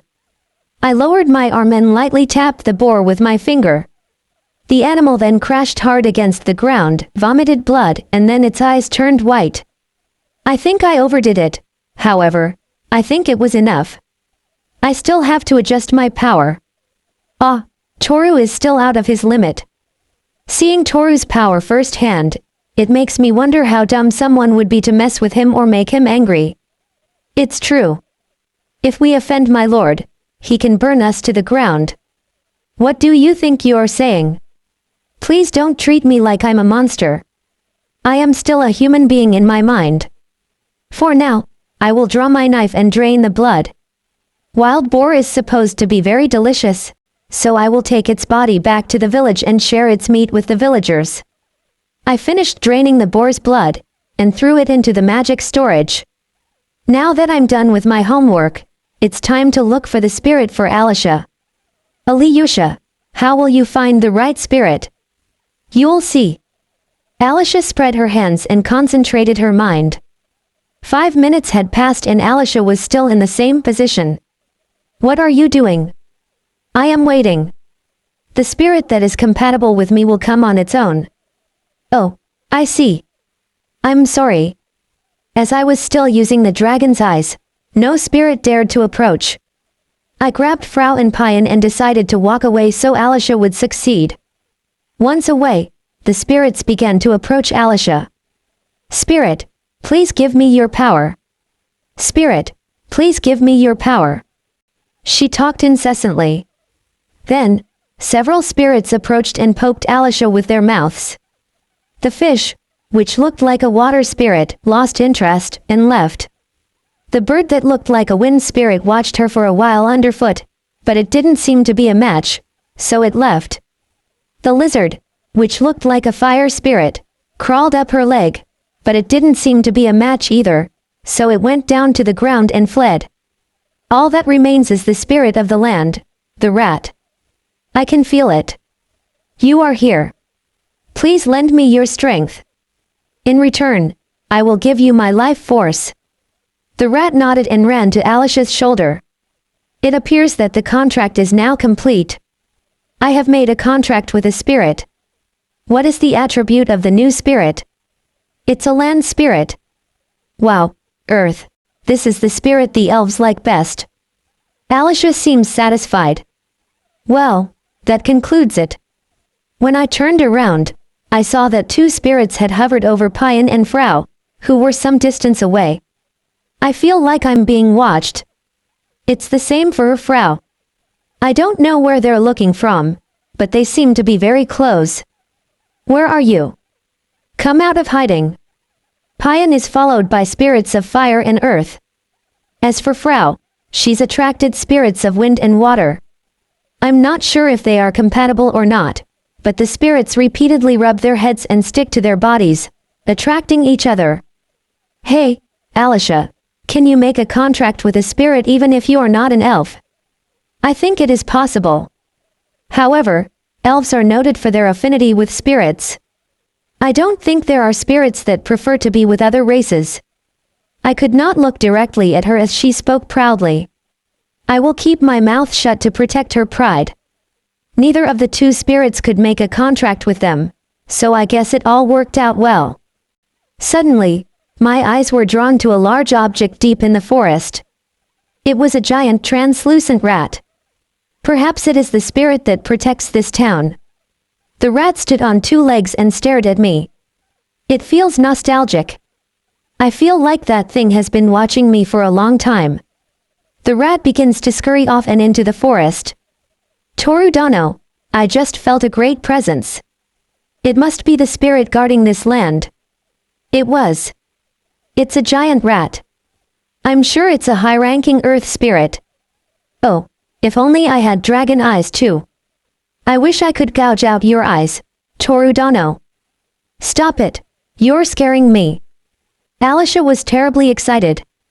It seems that spirits of a higher rank don't openly show themselves that often. Especially the spirits that become guardians of the earth. It felt like the rat wanted to say welcome back. We headed back to the village. On the way, we collected a lot of wild grass. The baskets on our backs were full of wild herbs and mushrooms. This is a nice place. The water is pure, the food is plentiful, and you don't see many dangerous creatures. I can't help but wonder why you decided to leave your village and become an adventurer. Yes, I've wondered that too. Why, Toru? Why did I leave my village? I folded my arms and thought about their question. I guess it's simply because I wanted a little stimulation. The village is just too quiet and uneventful. That's it. That doesn't make sense. All three burst out laughing. Well, I was a teenager when it happened. At that age, everyone wants to be popular, wants to be famous, wants to be rich. It's all about finding oneself. And I became an adventurer for the most mundane of reasons. I guess that's the way my lord is. I think so too. You've been looking for excitement ever since. Are you making fun of me? These girls are cruel. I want to get home and have Kaed cure me of this pain. Master. Kaed waves to me from the road. She jumps on me and squirms in my arms. Ihivahi, Master's smell. I smell like sweat. It's an irresistible scent to me. She buried her face in my chest and, with a look of satisfaction, began to sniff me. Her tail wagged wildly and her fox ears hung limply. Frau walked over and sniffed me. My lord, you do smell like sweat. I know. Payan and Alicia smell. I wonder if I'll start to like that smell. I don't know what you are all surprised about. I've always smelled like this. Why are they looking at me like that? I used to bathe once a week, but since I'm at home now, I do it regularly. Alicia was teary-eyed as she laughed at me.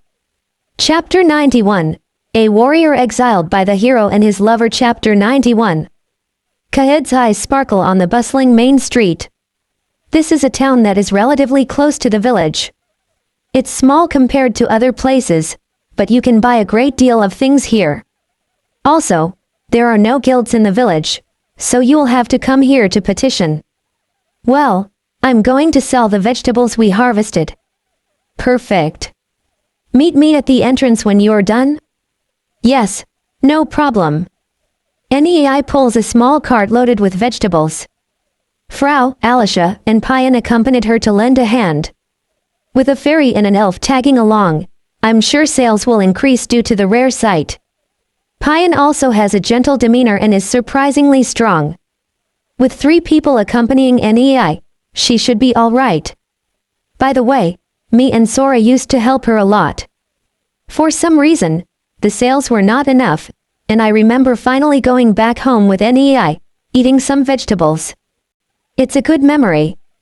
It seems like only yesterday we were selling vegetables together. That's right. Come to think of it, we sold a lot when you were with us. Of course. I'm friendly, pretty, have big breasts, and I encourage people to buy. How modest. You're the only person I know who would say something like that as a matter of course. She really had me fooled. At first, NEI didn't believe me when I told her that Sora had hit me in the head with an empty bottle. Now that she's showing her true personality, things have changed for the better. Sora wraps her arm around mine. Hey. It's okay.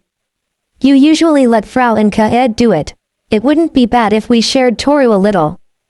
Well, if you put it that way. Toru is a simpleton. That helps. At least say it when no one's listening. For now, we split up into several groups. Me and Sora. Kaed and Lin. Marianne and Luna. We will probably meet up with each other at some point, but first we will prioritize where we each want to go. And since Panda left with Frau, Rosok will be the one accompanying me.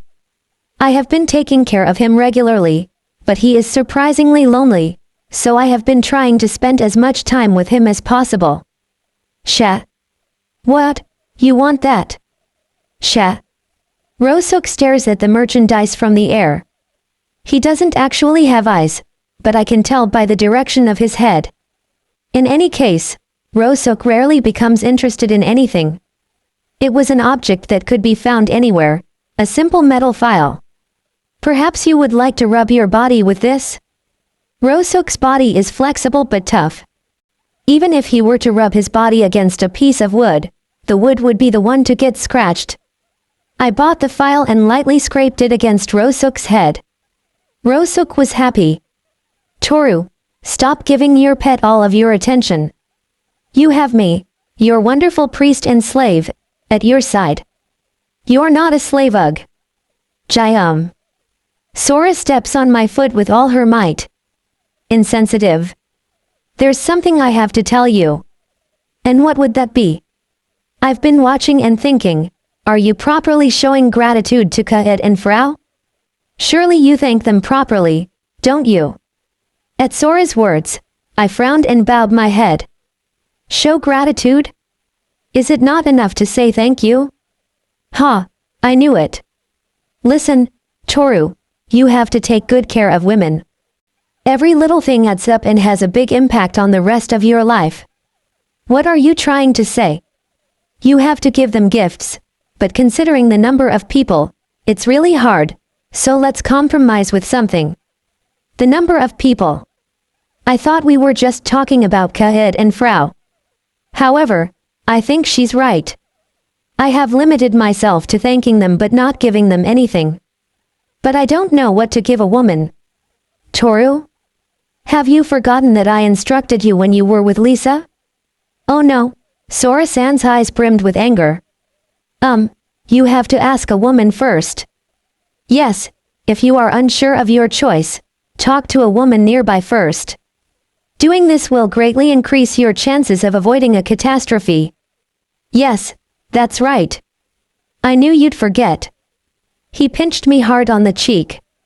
It doesn't hurt physically, but psychologically, it does. What kind of violent priest does that? Anyway, we stopped at a jewelry store. You see, Toru, women are weak to beautiful and shiny things. Many people say that feelings are important, but feelings are not easily conveyed if they are cheap. Therefore, they spend a reasonable amount of money. Oh, this necklace is fine for me. I feel like you only want me to buy you something. She stared at me, so I shut up. It seems that I should avoid saying anything unnecessary. Buy gifts for everyone here. Make sure you pick something that suits them. But I have no sense of style. That's why I'm here, isn't it? For now, try to pick something on your own, and let's think about it from there. Following the teacher's words, I start to choose a gift. I think this is perfect. Well, I'm not so sure. I think I should give them armor, or some very tasty meat, not jewelry. I don't think there are any women in our group who would be happy to receive meat. This is not true. I'm sure any AI would love it. First of all, I would be very happy with some meat. Toru, you've been giving us meat every birthday, but I've had enough of that. Or do you want to be called Toru the Meat Man? I'd rather not be. And so, I went back to checking the jewelry that was sitting on top of the counter. Rings inlaid with precious stones. Each one of them is full of brilliance. They're made with a special process and the size is automatically adjusted. All the rings have the same stones, right? It would be unfair for everyone to have a different stone. The important thing is not the gift, but the one giving it to you. Isn't that different from what you said earlier? There are limits in this world. I am a priest and the only woman who likes to receive meat from someone she loves. But forget that last one, I don't want any more meat. I am not quite sure. But it's a small price to pay to show my appreciation. And Sora asked the merchant to bring out another item. This is a high-grade slave collar. I hear that Kaed and Frau have been freed from slavery, but I recommend that you re-enslave them. Do you want them to go back to being slaves? Are you sure the two of them don't want that? It is true that both Kaed and Frau said they were happy to be my slaves. I wonder if they meant it. I guess they're not too happy about being released. Suddenly, Sora touches my cheek with her finger. I think you can trust those girls. They're not like Lisa. Yet, it's useless to think about that, haha. As I smiled, Sora lightly slapped my cheek. That smile on your face made me angry. That doesn't justify hitting me. I bought the collars for Kaed and Frau and had the store owner wrap them for me. I hope they'll be happy with this. I envy Kaed. I'm a priest, so I can't be a slave. Why do you want to be a slave? Humph. You're as insensitive as ever. Hey, no, put your staff down. Sora smiled and murmured, I'll settle for this gift. Chapter 92. A warrior exiled by the hero and his lover. Chapter 92. Master. At the other end of the road, Kaed was waving her hand. It seems that she and the others have gathered and only Sora and I are left. Kaed was wagging her tail and seemed happy to see me in front of her. We parted for a short time, but I wonder if she missed me that badly. How was your shopping? There were lots and lots of things, and I couldn't decide what I should buy. I also bought a lot of things for you, Master. I'll show them to you later. The backpack Kaed is carrying is very bulky. I gave her the magic storage, but she didn't seem to use it. Or maybe she was so engrossed in shopping that she forgot all about it. Marianne, did you get what you wanted? Yes. I was able to buy souvenirs for my father and Urera, and I found some rare items, so I'm happy, and so is Luna. That's right, I have my bath brush, my bath sunglasses and oh no, I can let you see this, Toru-kun. Hey, don't move. Luna's bag is constantly moving. I wonder what it is. I'm curious what's in that bag. What are we going to do now? Are we going to meet up with NEI and the others? They probably didn't sell well. We're done with our work, so we should help them. I agree. I am indebted to NEI-san for her help. And so we moved to the market. There are a lot of people. Is there a problem? I can hear many voices from the place where NEI is. Don't push. The vegetables aren't going anywhere. So, you want to buy this cucumber for 1,000? It's a special occasion. Guys, get in line. Otherwise, I won't sell anything at all. Here's your money. What? You want to shake my hand? Sure, I'm happy to shake hands with such a pretty young lady. In the crowded market, Nei's stall was the main attraction. Both men and women were concentrated there. I don't feel like going anywhere near that crowd. It's all sold out now.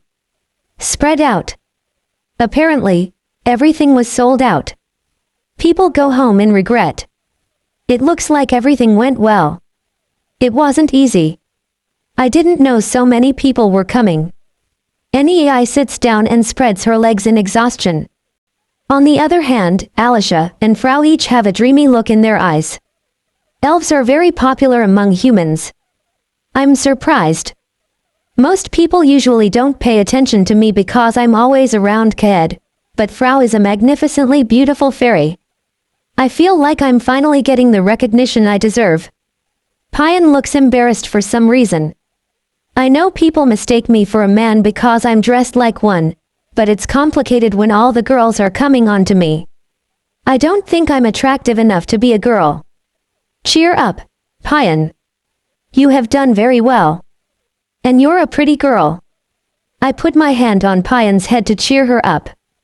Toru-sama. Yui. Relax, it's all over now. I rubbed her back gently. Well, you three really helped me. I've made a lot of money and now I'll be able to feed my family for a while. You still have a sister and brother who are still children. Our monthly food bill is twice what it used to be. Since I stopped working as an adventurer, things aren't the same as before. I'm going to give you this. I took a leather bag out of my magic storage. A loud bang is heard and Nei's eyes light up. What is all this? They're for you. I don't need them. That's impossible. There are several rare items here. Say yes, they're for you. These are items I obtained in Berserker Valley. Actually, I completely forgot to sell them and had them just sitting there taking up space. If I just keep them for a long time, it'd be a waste of treasure, and it would be best to give them to NEI, who has taken great care of me. They all nodded their heads, as if thinking the same thing. Thank you, Toru. Don't cry. I'm going to want more vegetables anyway. It's like paying in advance. I'm not crying. Don't look at me. NEI rubbed her eyes and became embarrassed. Well, let's have lunch. I know a good place, I'll show you. After gathering all her things, NEI pulled the cart and we started walking. I already know where we are going to eat. I am looking forward to it. In the evening, we all walked home while talking. In the back of the cart NEI was pulling, Alicia, Luna, and Frau slept. We had a great time today. The time we have spent with all of you just flew by, and I will miss you all so much.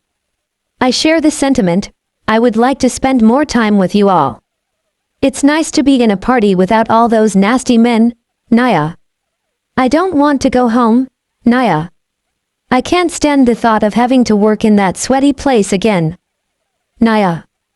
Come on, Lin-san. Are your teammates really that bad? Payan reassures Lin, who scratches her head. Kaed, who was walking alone, had her tail hanging down, looking sad. Gug. Sora hits me in the side with her staff. What? Ah, that. Girls, can I talk to you for a moment? I walked ahead and stopped them all in the middle of the road. From my magic storage, I took out a large bag containing the gift I bought for the girls. I placed one in each of their hands. Master, what is this? Open it, please. What appeared after opening the wrapping was a small wooden box. When they opened it, the girls' eyes widened. I hope you accept these gifts. They're my thank you for everything you've all done for me. Master. The jeweled rings in their hands glittered in the setting sun. Kaed put on the ring and smiled with tears in her eyes. Toru-sama, is this what I think it is? Oh, yes, of course, that's exactly it. The girls are surprised and squeal with delight. Yes, it is my thanks. Sora said I had to give them each a ring. As soon as you give one to a woman, you have taken an important step in your life to show your gratitude. But I didn't know that. I didn't know a ring could be given to a friend. I thought it was something that only lovers did. You know, when you want to commit to someone in marriage. No. I don't think Sora tricked me into buying them engagement rings. She's my friend. She's always advised this kind of thing. Oh, and this is for Kaed and Frau. I give them both another package. Is it a collar? I wanted to ask you to be my slaves again. Although if you don't want to you can say no.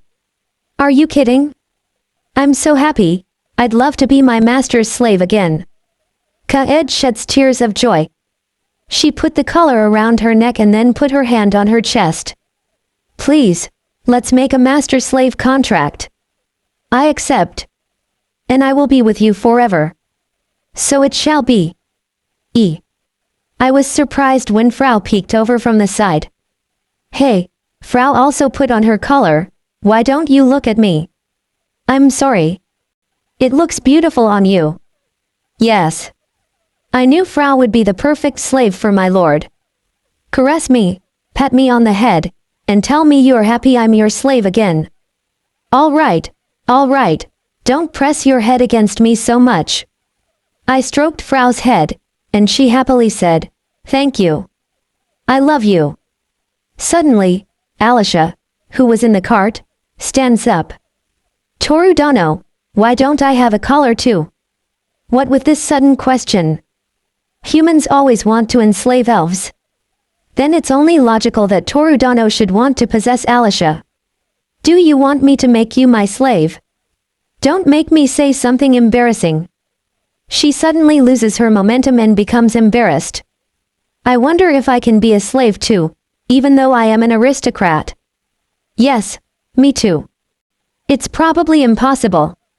Although I'd like to become one, but since I'm royalty and my father might cry, the most I can do is a master-servant contract. Marianne, Payan, and Luna also wanted to be my slaves, but because of their high social status they could not. I can't help but wonder why they want to do something like this. It's not that big a problem. Anyway, we're going to get back together later on, so why don't we all sign a master-servant contract with Toru before we go? That's right, we'll meet again in the not-too-distant future. What the hell does that mean? Another meeting? Are there any meetings or anything I don't know about? Kaed grabs my arm and pulls me. Master is my master. Kaed-san, running away is for cowards. Everyone, catch Toru. Hey, they're chasing me. Kaed, who was pulling my hand, had a smile that was to be admired. Chapter 93, A Warrior Exiled by the Hero and His Lover. Chapter 93. Early morning of the following day. We all gathered in front of the house with our luggage. Our week of living together is over, so everyone will be going home. Since returning to my hometown, I've been thinking. Should I stay in town or go out again? And if so, what will I do? Thanks in part to Marianne and the other girls, I have been able to recover, at least a little. However, the hole in the chest has not yet closed. Perhaps I have not yet been able to organize my feelings. I was betrayed, then I learned the truth and I took action against my tormentors. That sequence of events was too big for me. I still don't know what to make of everything that has happened. So I've decided to go on a trip. One more time. I think it will be the best thing to heal this broken heart of mine. Nei and Sora came to say goodbye. Come home soon, I'll cry if you don't. I don't plan to be gone for very long. Toru, don't think you have the freedom to go to distant lands again, you have to come back. You now have many responsibilities to answer to. Responsibilities. What kind of responsibilities are those? Sometimes Sora says things that are difficult to understand. Kaed and the others said goodbye to Nei and Sora, while promising to meet again. The girls seemed to have gotten to know each other better over the past week. Frau, if you will. Leave it to me. Frau spins in a circle just above us and sprinkles us with her fairy dust. My body began to float. We should be able to get to Pion's house by the end of the day. Or more realistically, in the middle of the night. With me in the lead, all the girls soared high in the sky. They all arrived safely at their homes. Now we can continue our journey. Our destination is the country of Lastoria. It is a large country with smaller countries like North Star under its umbrella. It is also a sea-facing nation, and is the only one of the surrounding countries that has the technology to build ships. Furthermore, there are many tourist attractions and you can enjoy the marine cuisine that can only be found here. By the way, I have already made a master-servant contract with Kaed and Frau. It turns out that there was a slave trader in the town where we stopped. I can't believe I'm back to being master's slave. I feel like I've regained something important. You're overreacting. When you sign a contract, you can't resist me. Are you sure this was a good idea? That's what I want. I want my master to control me. I want to be under his mercy. You know, Kaed, sometimes you say things that are very hard to hear. Really? Kaed looks at me with a pouty face. I don't think it's normal to want to be dominated. But she is Kaed, after all. This kind of statement is pretty normal for her. We are currently going through the forest. If we follow the road, we will be able to enter Lastoria in no time. How far do we plan to go with this trip? Is there a goal or something? QI. Says Frau while riding on Panda. Honestly, I have no answers to that question. I simply decided that I wanted to travel. An objective. Kaed tugged at my clothes. Master, there's a place I want to visit, can we? A place you want to visit? Isn't it your first time here? It's my second time, to be exact. In fact, I used to live around here before I became a slave. What a strange way of putting it. If you've lived in Lastoria, you can't say it like you've visited. You lived here once and then you suddenly didn't? Is that what you are trying to say? Let's go there. Kaed pointed to a cliff in the distance. It is too small to be called a mountain, and too big to be called a rock. It is a huge rock like a tower created by nature. I wonder what's in there. What are you doing? It's not that way. Kaed wants to visit a place. I wanted to eat candy in the city. Q. Frau and Panda are insensitive. It's taller than it looks from a distance. Yes. The huge rock towering before us is imposing. There seemed to be a monster living at the top, and a bird flew overhead. What could be in this place?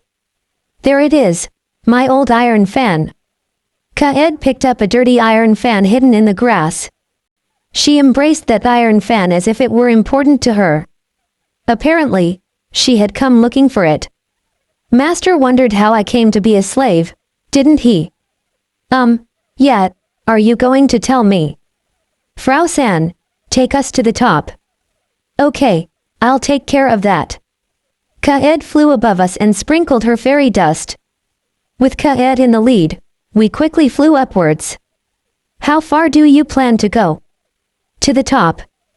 There you will find the path I took. We reached the top, where there was a foothold about 30 meters in diameter. Grass and trees grew thickly, and I was secretly impressed that plants could grow in such a place. This way. We cut through the grass and continued walking. Soon after, I see something that looks like an artifact. It was a circular stone stand. In the middle was a magic circle that had lost its light. Did you get here through this magic circle? That's right, this was the point at which I appeared when I was brought to these lands. Kaed bends down and touches the magic circle. Too bad.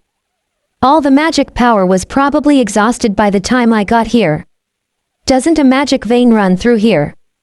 This magic circle is different, it stores power and uses it, so it's a little different from the rest we've seen. Does such a thing really exist? As one would expect from an ancient species, they've left all sorts of things behind. But it can be used if I pour magic power into it, right? It's like filling up the tank. Kaed shakes her head. It's no use if only one side of the magic circle is activated. The magic circle on the other side was almost out of power when I got here. I don't think we can cross over. And where does the other side of the circle lead? Kaed does not immediately answer my question, but hesitates. My hometown.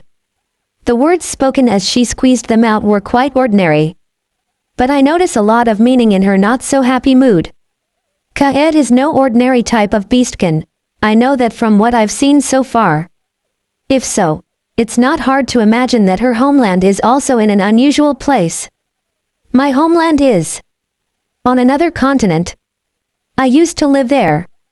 Wait, what continent? Didn't you know? My head is spinning. Another continent? Is there another continent besides this one? But I have never heard of any other land. I don't understand. How did you end up here through that magic circle? How did you become a slave? I have many questions I want to ask.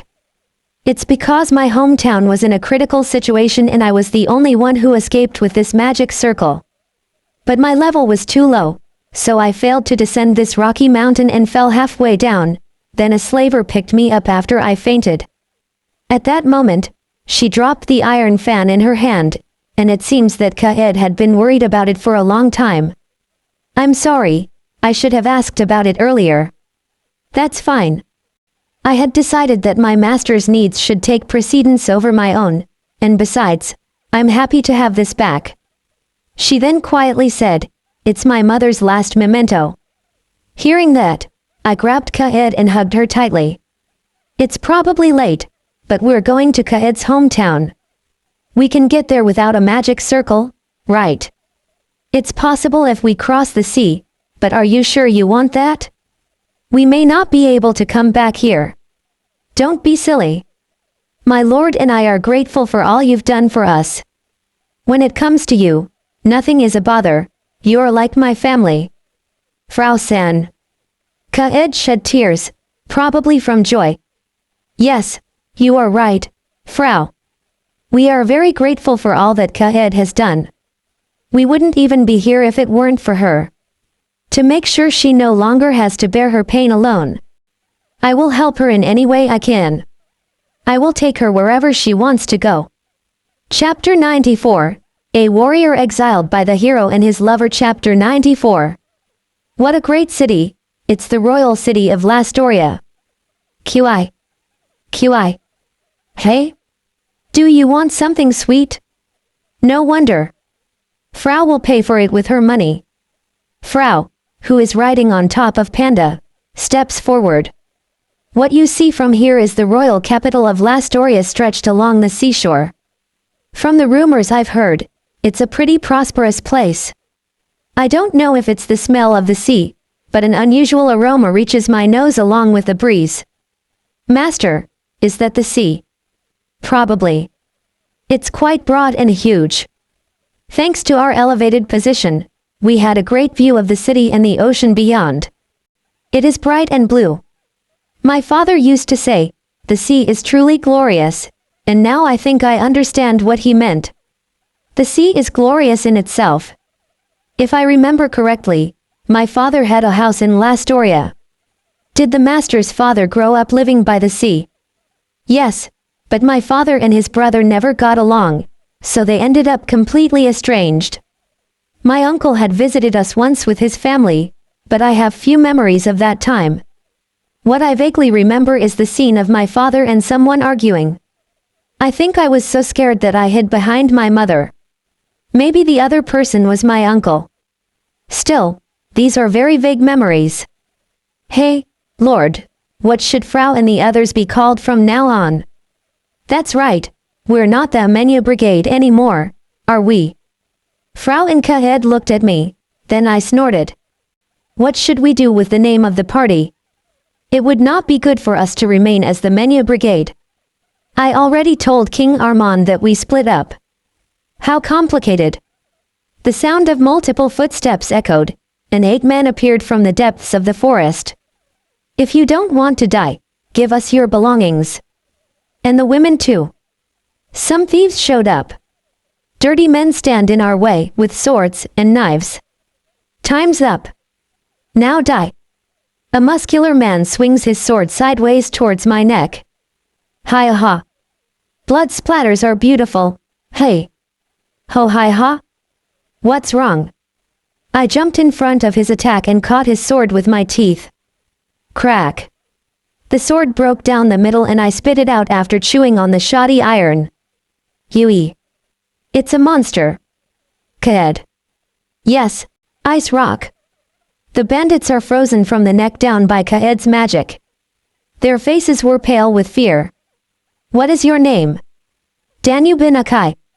No, the name of your party. Little Hound. How subtle. I think it will work. From now on, we will be using the name Little Hound for our party. Yes, it's yours, but please release us. Perfect, thank you. Ice, hey. We are now the Little Dog Party.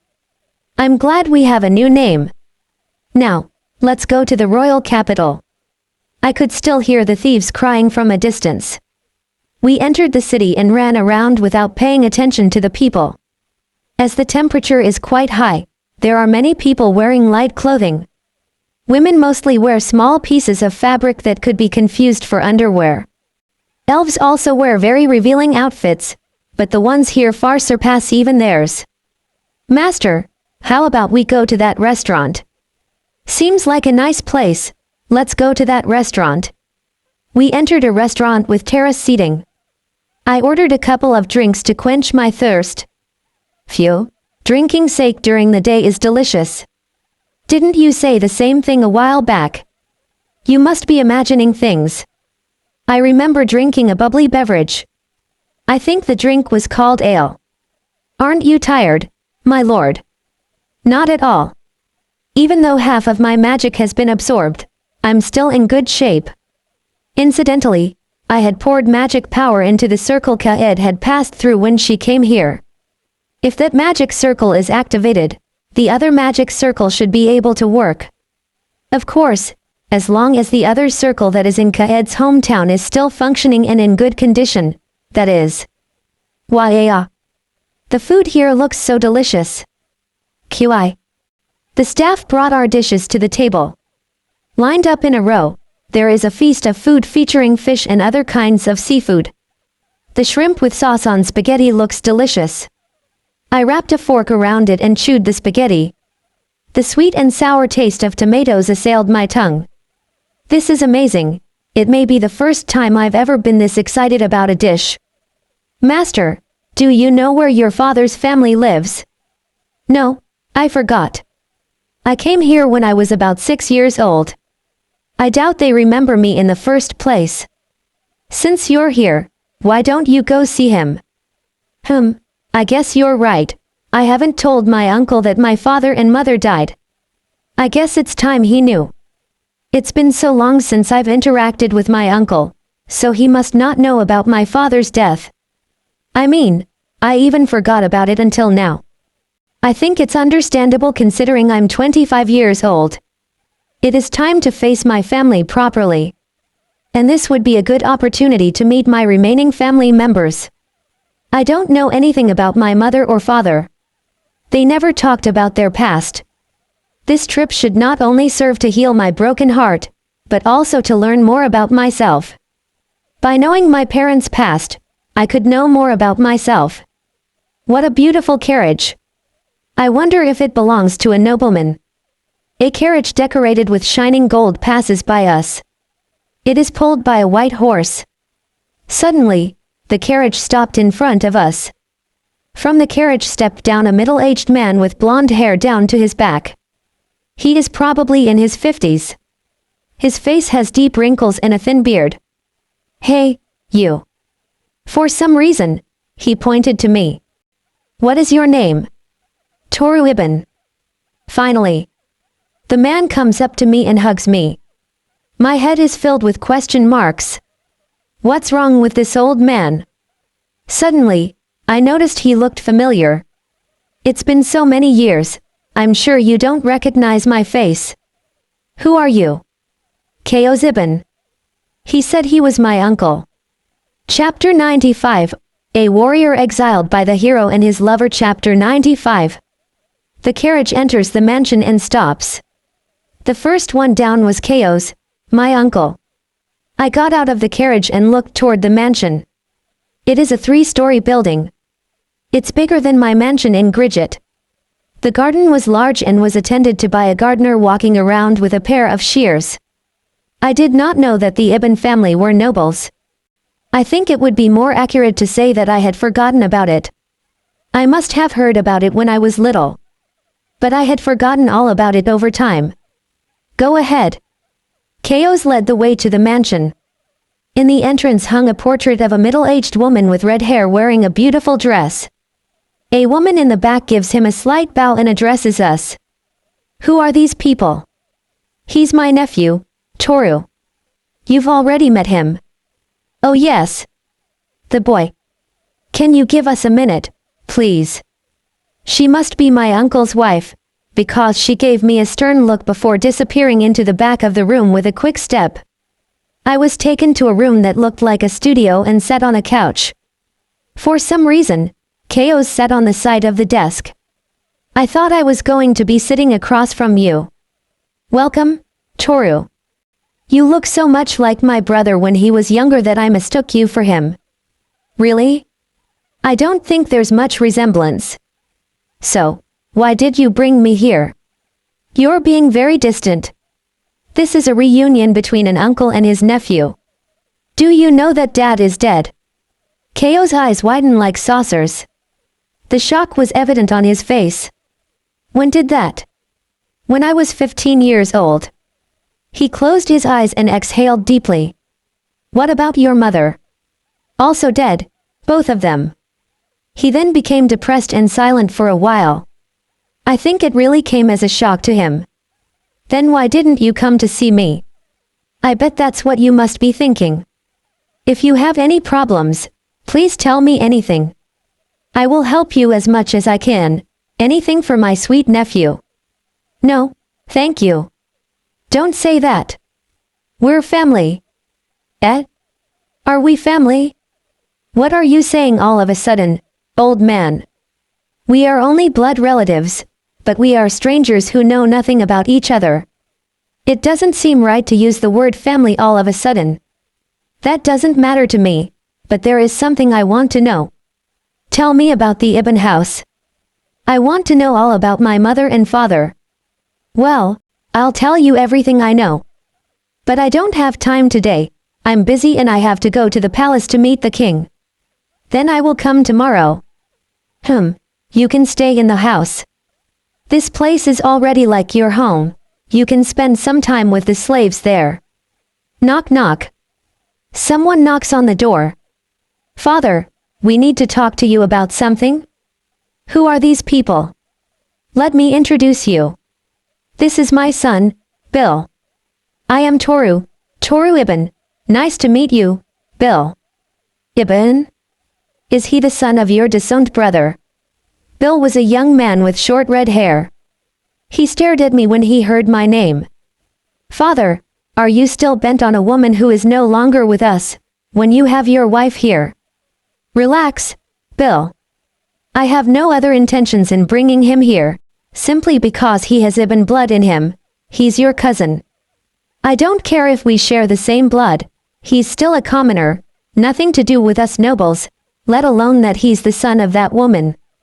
Bill exits, closing the door vigorously. Chaos poses with a dry laugh and says sorry. He seems to have problems with his son. However, I was envious of Bill.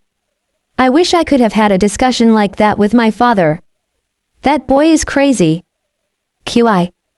As soon as we entered the room we were given, Frau complained.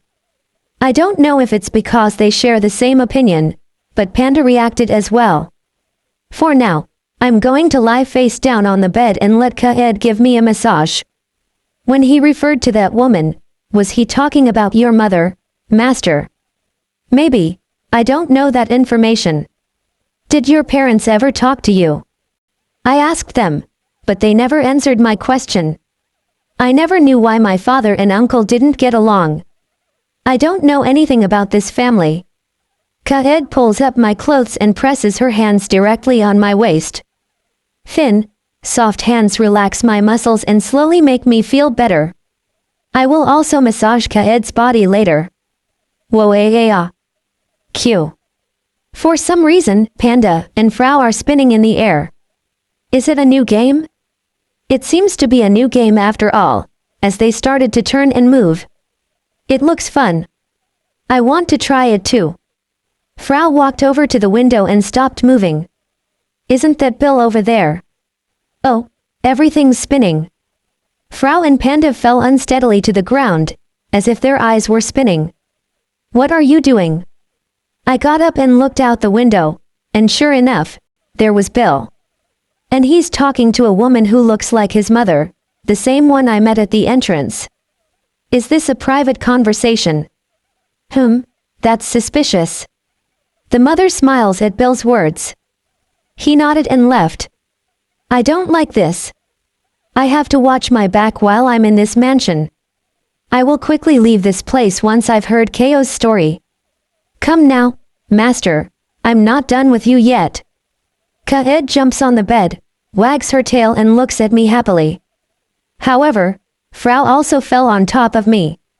No, Frau will give you a massage, my lord. No, Frau-san, I am the one who should massage the master. Ku, Frau can't touch the master. No, that's not it, Hoig. Frau rubbed Kaed's waist area intensely. Now that I remember, Frau is very rough when she massages. Fair enough for me, but Kaed might not be able to take it. Hi, I'm coming in. Bill entered the room without knocking. In addition, the tone of voice and attitude are different from the last time.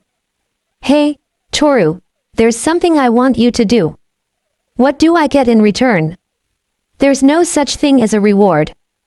Let's face it, you're no better than me.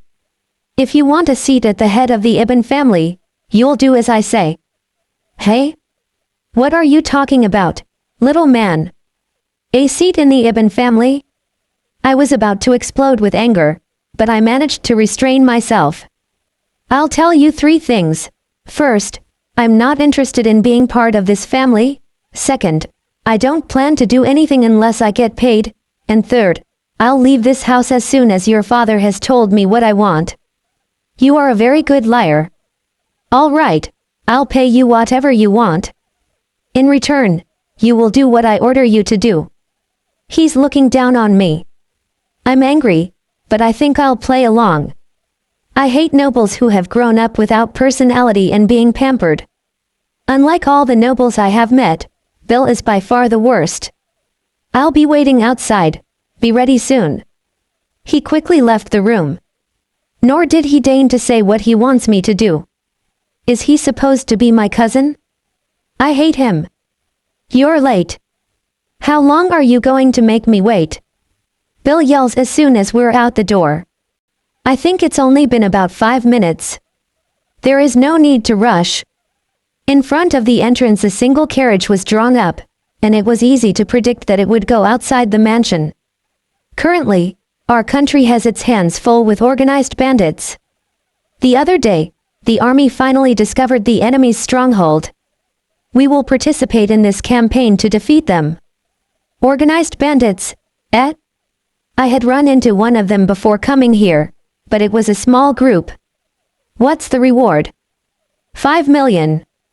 Okay, I'm in. I could have refused this offer, but there was something that bothered me. What had his mother told Bill about me? Why did he turn to me for this assignment? It doesn't take a genius to figure out that Bill holds nothing but contempt for me. This must be some sort of trap. The quickest way to find out what is going on is to go to the problem at hand. But there is one condition. In this petition, the reward will be determined by who defeats the most enemies. If you want the money, you'll have to beat me. Well, I guess that's useless. Dead or alive. It doesn't matter. As long as they are defeated. I don't like to gamble with my job, but in this case, I guess I have no choice. Now that we are facing bandits, to what extent should we be benevolent towards them? I am a bit torn. Chapter 96, A Warrior Exiled by the Hero and His Lover. Chapter 96. The Great Vinark Band of Thieves, a bandit organization with more than 1,000 members operating mainly in Lastoria. The organization is said to have been created recently, within the last 2 or 3 years. Nobles, merchants, commoners, people of all ages and professions, regardless of sex, all kinds of things are stolen from all kinds of people. Of course, women and children were also kidnapped, and even the slavers' carriages were attacked. The army saw this as a matter of national importance, but deftly moved its bastion and continued to slip through the net of caution. But now they have discovered where the group is located. The informant was a bandit who was captured.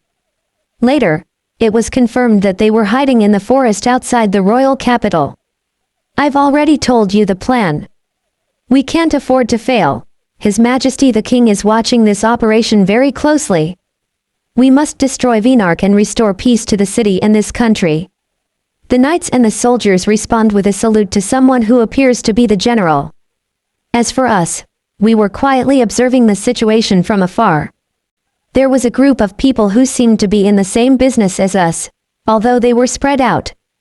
It was a military-led operation, but they seemed to be hiring adventurers as mercenaries.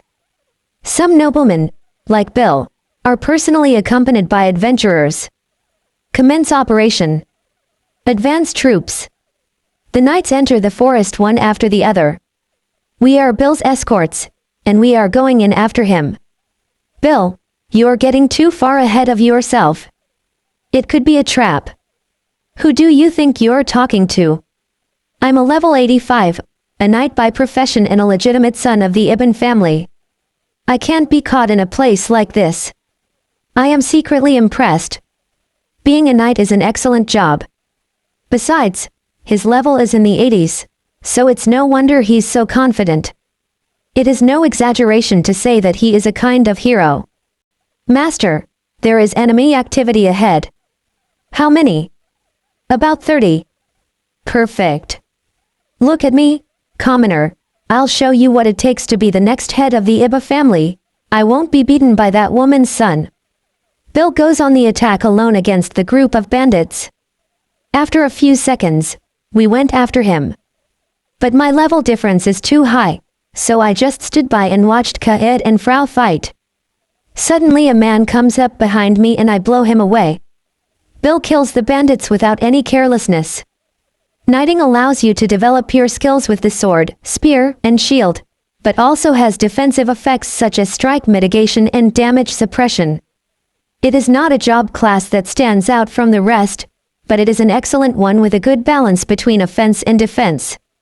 In just 5 minutes, the 30 bandits were out of action.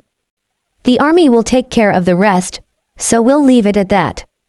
What we have to do is to storm the fortress and kill as many bandits as possible. By the way, The roads on all sides of the forest are blocked by the army. There is almost no way for the bandits to escape. What's the matter? You haven't defeated any of them. Just so you know, defeated enemies of slaves don't count. This is one-on-one play. That doesn't interest me.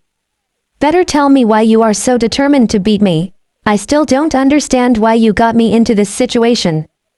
You still don't know. He wiped the blood from his sword and re-sheathed it. But his face showed anger. His eyes were full of murderous intent, as if he was about to stab me. Long before we were born, my father and his brother fought over your mother. I'm sure you've heard about it. The result was that my father lost and his brother and the wife left the family. I've never heard of such a thing. I can't let you defeat me. I must prove that I am the best son my father ever had. I must achieve great feats in this battle and defeat you to convince my father and reassure my mother. He turned his back to me and moved on, as if he had nothing more to say. I thought I understood a little. Why didn't my father and mother want to talk about the Ibn family? I'm sure Chaos and my father had an argument because of my mother when he visited the house. From the way Bill talked about my mother, I wonder if Chaos still loves her. Yee. A few feet away, Bill had stumbled. Apparently, he was caught in a trap that was covered by weeds. He stood up quickly and stared at me. But his face is very red. He was clearly embarrassed. I understand how you feel, because Nei and Sora saw me like that a long time ago. Forget what you just saw. Now then.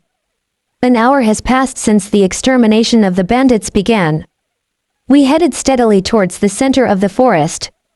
And we were right on the edge of where the fortress would be. More bodies. Looks like they have some good men out there. I don't care. It's just a matter of me getting rid of all of them. The further I went, the more I saw the corpses of knights and bandits. The bandits are probably desperate as well. If they are caught, they will face capital punishment, so it's very likely that they would rather fight and die here. Or are you looking for a hole they can use to break through the military siege? Either way, there's only so much a single adventurer can do. It is the military's job to think about strategy, not mine. My lord, I found it. Frau, who had been exploring, returns. It looks like their fortress is right in front of us. Let's do it quickly to finalize this application. Hey, Fairy, how many enemies are there? About 300.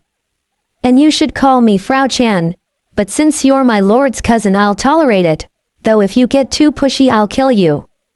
Don't address me like that, slave. Who do you think you're dealing with? A stupid, spoiled child. Wretched insect, I'll rip those wings off you right now. What do you want to do? I asked Bill to stop the argument between him and Frau. Since he hired me, I can't make decisions on my own. Of course we're going in. We can finish them off right now. If I do, I'm sure they'll decorate me. I'm sure my father will recognize me. Oh, so he treats you with contempt. Hey? Don't say stupid things. So, why are you so desperate for him to recognize you? Bill tries to hit me and I catch his fist with one hand. You have no idea how I feel. I'm constantly being compared to my father. I'm being compared to the ideal son he never had. My mother wanted me to murder you, but instead, I'm going to win fair and square. Ah. I see, so that's what this is about. Was that woman ordering her son to kill me? In other words, they hate my mother so much that they want to take it out on me. My parents died leaving me with a major problem. But I have accepted Bill's feelings. He wants to crush my head. So I must take this as seriously as he does. As the son of Rurik and Misty Ibn, I will face Bill Ibn, on equal terms. To be honest, I had no intention of doing anything, but I have changed my mind. Bill, if you find yourself in a dangerous situation, call me. I'm ready to help you. Who do you think you're talking to? If anyone's going to need help, it's you. Kaed, Frau. Yes. Yes, my lord. I look at them both. I will take care of all the bandits. So Kaed and Frau will take care of those who try to run away. We drew our weapons and entered the enemy's stronghold all at once. They're here. Finish them off. Ha ha ha ha. They're idiots. They're coming at us in small groups. Let's string them up to show them what will happen if they come here. Ho ho, there's a delicious-looking woman with them. A group of men block the road, forming a wall. About 300 or so. That is the number reported by Frau. I am the legitimate son of the Ibn family, and I will spend all night killing them if necessary. Chin. I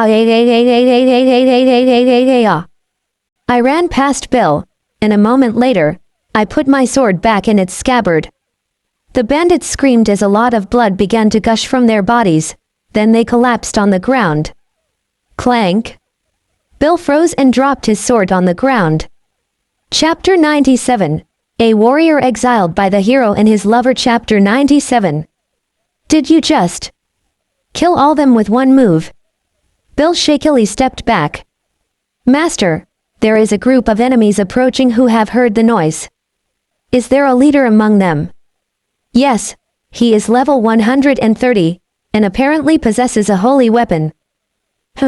So the bandit leader has the strength of a hero. In Lastoria there are several sacred weapons temples. The bandit leader must have taken one of them out. The sacred sword is only a weapon, it does not judge right or wrong by itself. I have heard that there are several conditions for owning a sacred sword. Well, you seem to have some special skills. Or a very rare job.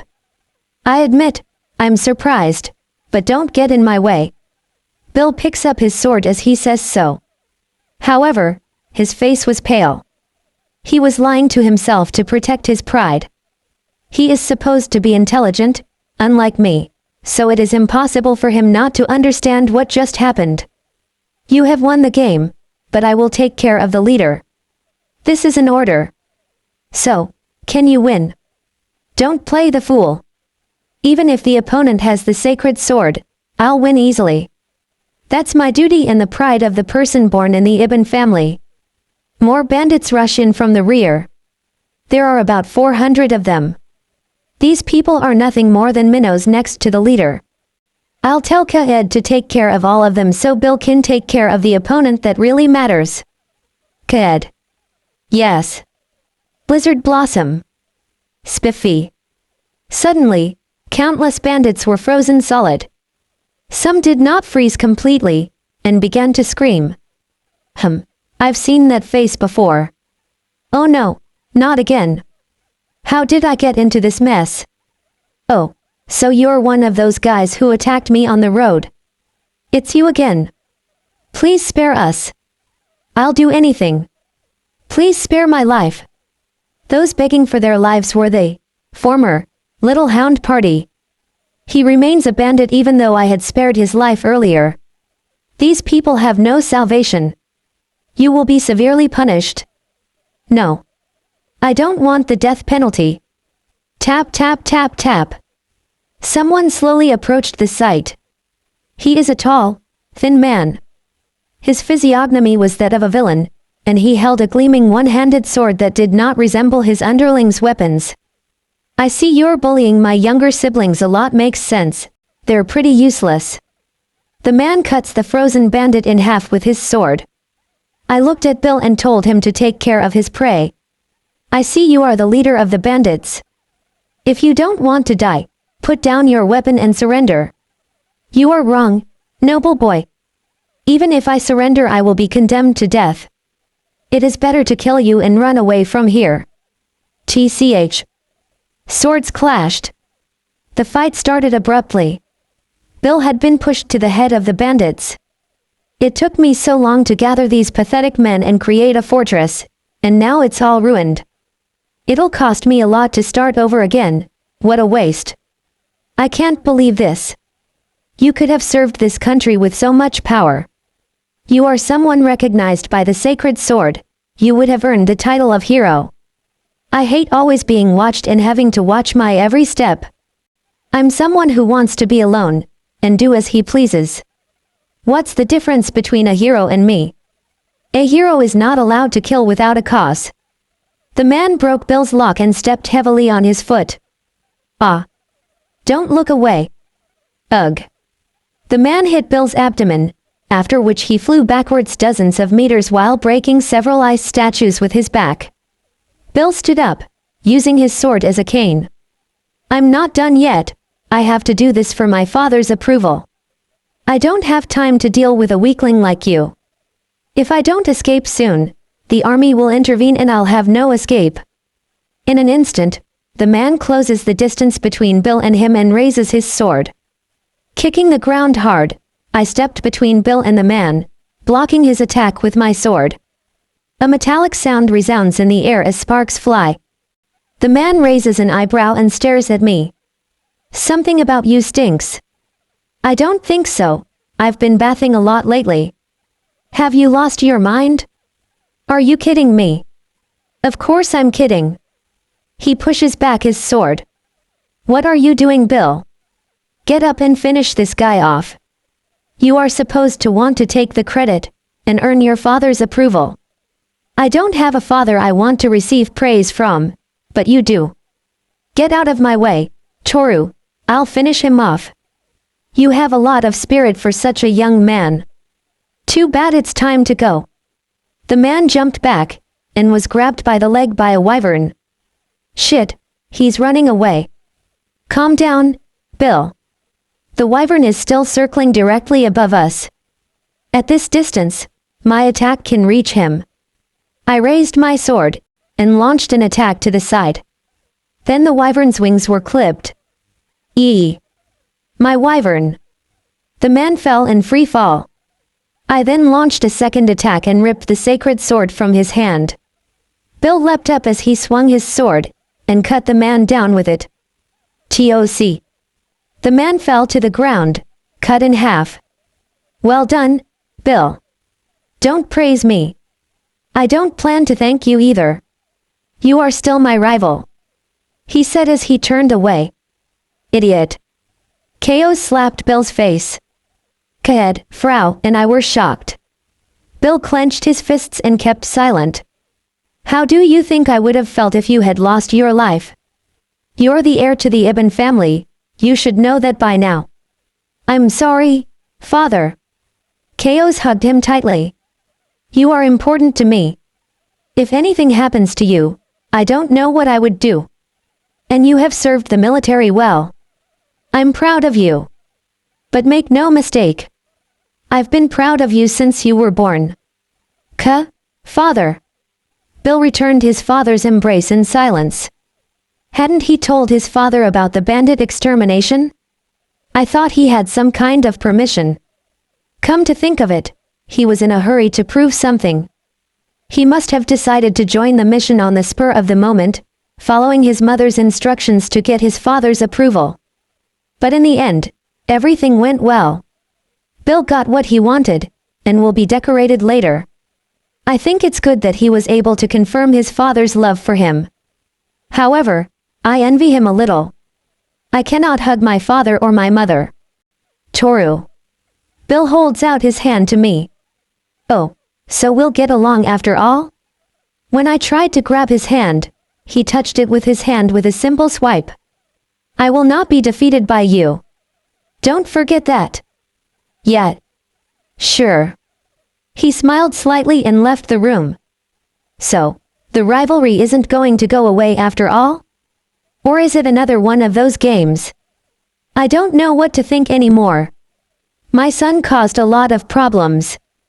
I'm sure you've had to deal with a lot. It wasn't a problem.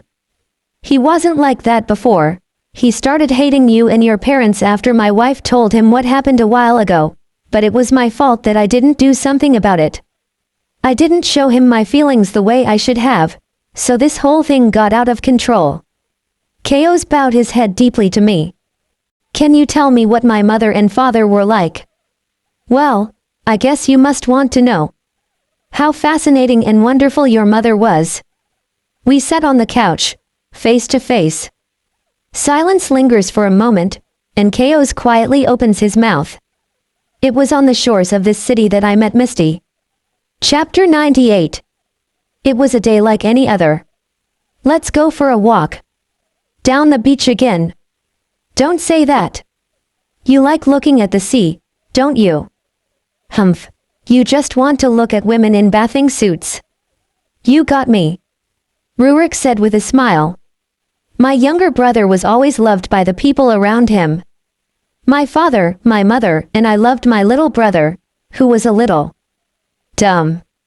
But he was kind, honest with himself, and at the same time strangely insightful. I closed my book and we went out by the sea as usual. We were very proud of our country and this city. Our home symbol being the beautiful blue sea. When we were sad or happy, we always looked at the sea. Hey, brother. What? I don't know how much longer we're going to be able to see the ocean together like this. I could not immediately respond to Rurik's words. Sooner or later, my brother and I will have to go our separate ways. I will become the head of the family, and Rurik will eventually leave the mansion to live an independent life.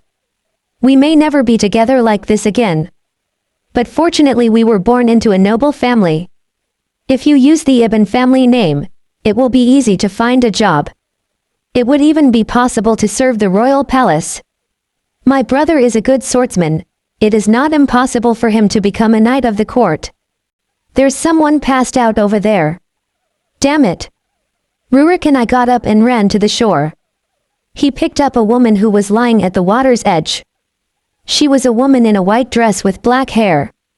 Her clothes could not be said to accentuate her beauty, but her face certainly made it clear that she could be an attractive woman to the human eye. She's not breathing. Clear the air out of her lungs, quickly. But kissing an unknown woman. Then I'll do it. You press down on her chest while I give her and clear out the water. Without hesitation, my brother placed his lips on the woman's mouth. I belatedly put my hand on the woman's chest and began to press as fast as I could. I thought the woman wasn't going to make it. I have no idea how she got here, as I didn't see any ships nearby. I thought it was just a drowned body that appeared by chance. Geho geho. She's breathing. I was surprised when the woman spat out the water. My brother always had a keen intuition. Perhaps he instinctively felt she could still be saved. The woman's body temperature had dropped considerably and she began to shiver. Rurik took the woman in his arms and headed for the mansion. I, who lagged behind, let out a sigh of dismay at my brother's habitual servility. The woman had no memory. She didn't even remember where she came from or why she had nearly drowned. My younger brother named her Misty and took very good care of her. Thanks to that, she was able to recover within a few days, and after a week, she was able to lead a normal life. Misty then decided to work at the mansion. My parents and I were against letting her work because she might be someone's daughter and they might be looking for her, but Misty stubbornly insisted that she wanted to work and repay us. Rurik also concurred with her opinion that it would help his rehabilitation. Moreover, we were convinced that her memory would somehow return. Chaos-sama likes books a lot, doesn't he? Yes. If you don't mind, could I borrow one too? I don't mind, but it can be a little difficult for women. My mother's collection may be better for you. It's just, I've already read them all. I was very surprised. Within my mother's library were more than 100 books, all of them romance novels. Hard to believe that she had read them all in less than a month after coming to this house. So I decided to lend her one of my books. Misty. I called out to her as she cleaned the window in her maid's uniform. It had been a week since I started lending her books. I wondered if she was actually reading them. What can I do for you, Chaos-sama? I would like to ask you about Rupin's book, Subhumans and Humans. Well, frankly, I wonder if that author has made a huge mistake. First of all, he refers to humans as the ancient species, the original ones in the world, and the rest he labels as subhumans. I think it's prejudice to try to denigrate other races. Why do you think that? I don't think that just because something's an ancient species that it should be above the rest. For the first time, I felt I knew Misty clearly. I had developed a great interest in her. I had never found any woman interesting before, but I found myself fascinated by her. More surprisingly, she had finished reading my entire collection of books in just 1 week. Every time I asked a question, she gave me a novel answer. Sometimes the answer shattered the common sense I had maintained. I was hooked on her. Every time I bought a book, I would lend it to her. Every time it was returned, there was always a letter among the books thanking me for it. By the time a few months had passed, I was convinced that she was the one I would take as my wife. Rurik, I need to talk to you about Misty. I opened the door to my brother's room, and was surprised at the sight that awaited me. It was Rurik kissing Misty. There was an expression of ecstasy on her face that I had never seen before. And my brother seemed happier than ever. They both noticed my presence and looked at me. Oh, brother, what a surprise. Rurik, and Misty. Yes, she and I are getting married soon. I apologize for the sudden announcement. I was immediately driven to despair. It was too late. She had already fallen for Rurik. Probably since the day he saved her. Brother. I'm very disappointed, Rurik. I threw my gauntlet at my brother's chest. I challenged him to a duel. Rurik has never beaten me in a match. I knew that, and yet I decided to challenge him. You might say it was an underhanded and cowardly thing for me to do, but I loved Misty very much. Whoever wins gets to be with Misty. Stop joking about something like that, brother. I mean it. You are an Ibn. Accept the duel with honor. Brother. I couldn't look my brother in the eye. Honor. How can I talk about something like that when I am doing something so despicable? To try to take Misty away from your brother when you're sure he won't be able to win. If I am victorious in this duel, Rurik will leave the house. I'm trading my brother for a woman. Utterly pathetic. But she's worth it. Only she will understand me and truly love me. And I can only love her. She is the one who will be with me for life. It's my fault. I should have never stayed in this mansion. Misty fell to her knees. I couldn't bear to look at her pale face. I know you are sad now. But I'm going to make you happy. The child you and I will have will be brilliant. And then you'll know you were lucky you didn't end up with my idiot brother. Very well. I accept the duel. Rurik picks up the gauntlet.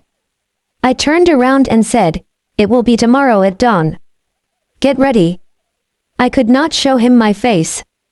As I was smiling with barely contained joy. Pat. My sword fell to the ground. Blood was dripping from my arm. Rurik was looking down at me with a cold stare. How? How did this happen? You've been hiding it, haven't you? Your true ability. You've lost to me on purpose all these years. The rain that began to fall soaked me in Rurik. Sorry, brother. Rurik. Misty. Goodbye. My brother throws down his sword and walks away with Misty. I could only watch their backs as they both walked away. Chapter 99. After that, I fell into despair. I lost both Misty and my brother, and my regrets continued to torture me. Soon after, my father died and I became the head of the family. I stopped drinking alcohol and changed the way I acted. If I wasn't strong, the Ibn family would collapse, so I kept improving with that in mind. Some time later I got a wife through a marriage arranged by my mother. Before I knew it, I had a son held in my arms. I became a father. I had gradually forgotten about the two of them. Rurik is back. I couldn't believe my ears when my wife told me. As dumb as my brother is, I was impressed that he came back after what happened. I had a bad feeling about this. I even thought I didn't want to see him. However, as the head of the family, I can't help but see my brother. And if Misty is with him, those buried feelings could come back. Many years have passed since then. She must also be older. If I see her again, it will be to say goodbye to these feelings. Please, I hope you're old and ugly. I want to give up on you. Without warning, the two people standing in front of the door grabbed my heart. Brother. Rurik. And Misty. I immediately regretted our meeting. Rurik had aged over time, but Misty looked more beautiful than before. So much so that I became jealous again. The feelings I had then came back to me in vivid color. I wanted to come visit you, and mother too.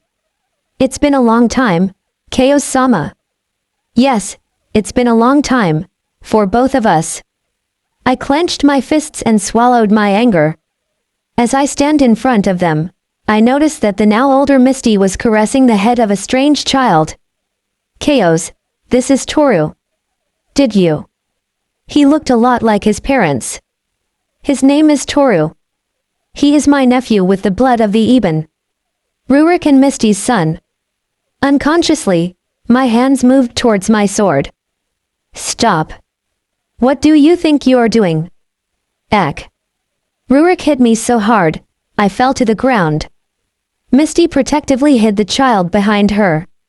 Just go away, please, and don't come here again. Brother. I'm done with you forever. Don't call me brother. And don't come back here. Very well. Rurik and Misty left the mansion.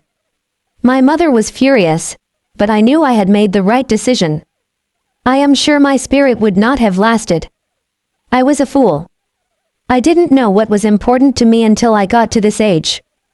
No, I'm wrong. I always knew. But I didn't want to admit it, and it's all my fault that my wife and son think the way they do. Chaos keeps his eyes down, seeming vulnerable. A weak and repentant man was what I saw before me. What do you think of my father now? If I could, I would apologize for everything. They did nothing wrong, Rurik and Misty. I'm sure they resent me very much. I see. I say this and stand up. I walk over to the window and tell him what I was thinking as I look out. I don't think my mother and father hated you. If they did, they wouldn't have come to see you. How can you know that? I did so many horrible things. You thought it was better for both of you. You both knew it. And my parents told me about you once. Did they talk about me? I remembered the words my father and mother said to me on the way back home that day. Toru, don't hate your uncle. There's nothing wrong with him. Chaos-sama is a good and loving man. But at the moment his feelings are confused, and it's complicated for him. They had both said those words to me. Chaos suddenly stood up, walked out of the room and closed the door. What I could hear next were sobs. I felt that my father and mother's feelings had finally gotten through. We were in a crowded part of the city. We had stopped at a store. Master, what is the name of this creature?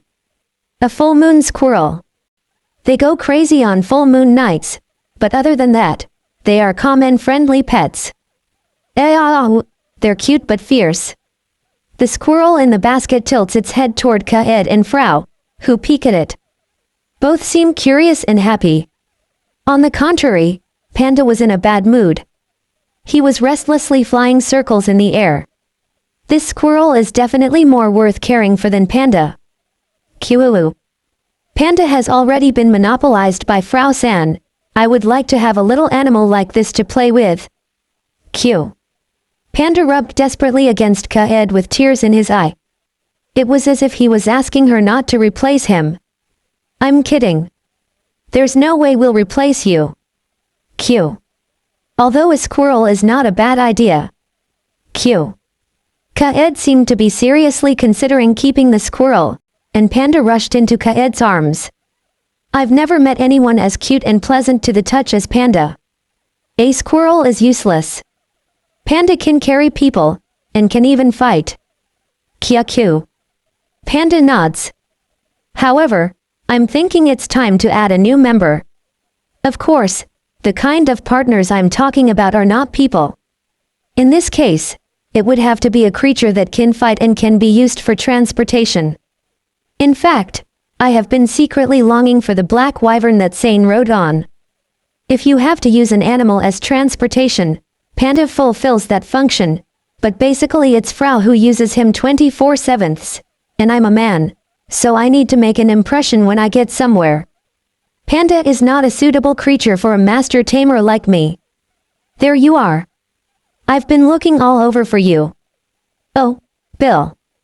He keeps frowning and doesn't seem to like talking to me. Still, the reason he came looking for me is probably because he had business to attend to. There is a man who wishes to see you. He is already waiting for you at the mansion. I don't think I know anyone here. Walk. We can't keep him waiting forever. How dare that man come to see you? I didn't understand what was going on, so I decided to follow Bill to the mansion. Is this Toru? I imagined a bigger, more muscular man, but he looks pretty normal. The old man who greeted me in the mansion's living room touched my body as soon as he saw me. It is obvious from his clothing and refined face that he's a nobleman. Just by looking at him you could tell he was a high-ranking aristocrat, but I still didn't recognize him. In addition to Kaed, Frau and Bill, there are 2 knights present in the room. I have heard that you have done quite well in your mission to wipe out the bandits. I recognized you immediately by your strength, your looks, and your belongings. Recognized. By the way, what name are you going by now? Your party, I mean. This old man, he knows who we are. Who the hell is he? How did he know we were the Menu Brigade? Anyway, have a seat. I have something to tell you. The old man sits next to Chaos, crosses his legs and smiles at him. So, tell me, what is the name of your party? Little Hound. Ha, that's a nice name for a party. I couldn't think of anything better. Oh well, never mind, Little Hound. He murmurs, stroking his dark beard. I was hoping to ask you to cross the sea. Chapter 100. Crossing the sea? I am confused by the sudden request. Honestly, it's something that interests me a lot because it's linked to Kaed's past, but I can't help but wonder what the purpose of such a request was. Did you know there are other lands beyond these? I understand there is another continent beyond the sea. For a long time we had believed that there was only one land. It's hard to reach this conclusion when you live in Lastoria and observe the sea every day. What do you mean? The old man pulled a piece of parchment from his pocket. The scroll, which he unfolded and showed me, contained topographical features and names I had never seen before. It must be a map of another continent. But how did he get it? In very strange cases, on the coasts of our land, the sea drags strange objects. Objects that come from several other places. The reason Lastoria is highly developed in terms of society and science is because we research such objects and then mass-produce them. Are you trying to tell me that the other continent is more advanced in knowledge and technology? Yes, that's exactly what I'm saying. There's no question that better civilizations than this one have been formed, and that's where I'd like to make my plea. The knight placed 3 bulging leather bags on the table.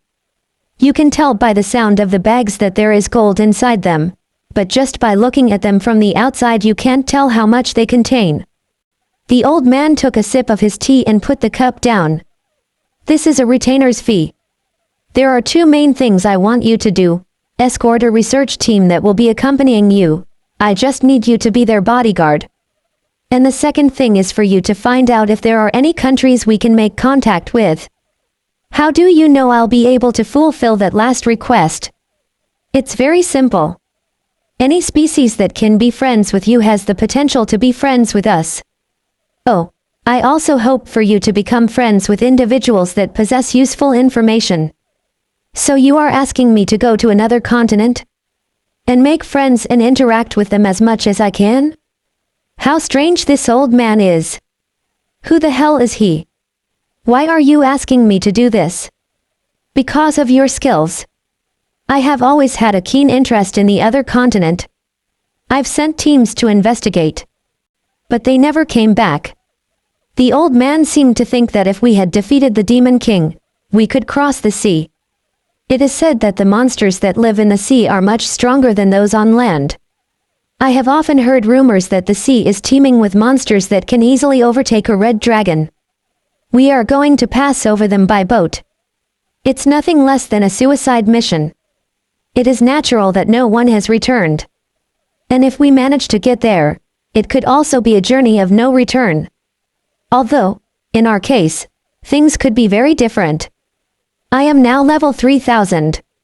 Also, I have a shark-type beast that can kill a blue dragon with ease. I think the odds are high that I will be able to go there and still come back. However, the problem is the location of the continent. You can't get there with just a map like this one.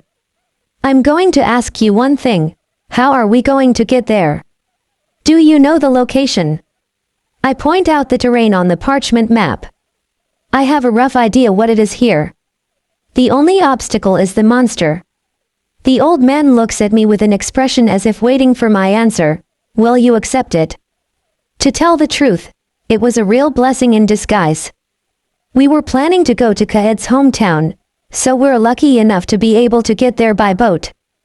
Besides, my mother's hometown could be there. I think I should take him up on this offer to get to know more about her as a person. I'll take you up on that offer. Oh, I've been waiting to hear that. I'm only doing it because you are making such a generous offer. The old man had a big smile on his face when he heard the answer he wanted. It's also good business for us. In addition, the ship will be prepared for us. Thank goodness I don't have to go through the trouble of hiring one. Although there is still the problem of whether we can actually get to where we're going. Once the conversation was settled, the old man changed the subject. I heard that you are the nephew of the Marquis of Ibn, but I didn't know you were originally from my country. Why don't you make him the next head of the family, Chaos? I think you've already forgotten that my son Bill will be taking that place. Oh yes, I'm sorry you and Bill had to hear those tactless words coming out of my mouth. No. Never mind. Bill's expression clouded a bit before he bowed to the older man. I'm surprised Bill is so calm. This old man appears to be a very powerful man. Who the hell is he? Hey, Kaed. Maybe our Lord doesn't realize the situation yet. It's not unlike what happened in Armand. It's something that can't be helped. Hey. What are you talking about? What haven't I noticed? Thank you for coming to see me off. I'll see you later. Have a safe trip home. Once the conversation ended, the old man walked towards the carriage parked out in front. The old man said goodbye to Chaos, Bill, and us. Ah, I forgot to tell you, Chaos. Before getting into the carriage, the old man called Chaos and said something to him.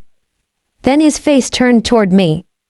His eyes were full of hope, and he quickly sketched a smile of amazement. This mission is aimed at the Menu Brigade, not the fake little hounds. Call them accordingly. I don't want any confusion. But you still won't tell me that story. I just told you. See you soon. He got into the carriage and left the mansion. Hey, that party is dissolved. You can't do something like that. I think this old man just fooled us.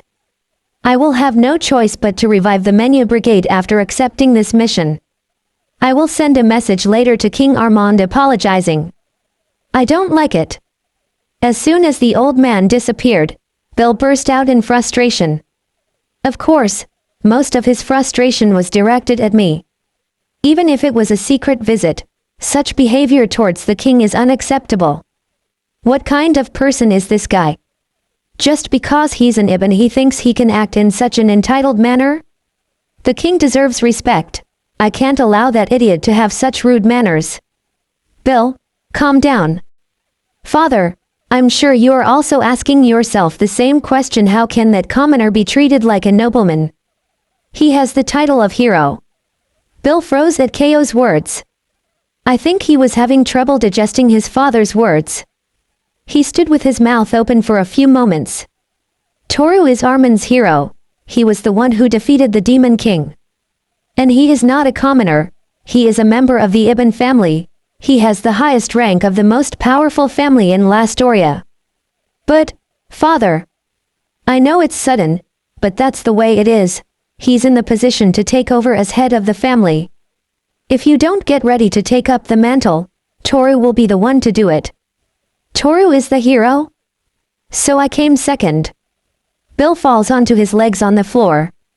I have no idea how nobility works, but I was shocked to learn that I am in a position to be the next head of the Ibn family. Of course, that's if something were to happen to Bill and he couldn't claim the title himself. Hey, wait a minute, did he just call that man king?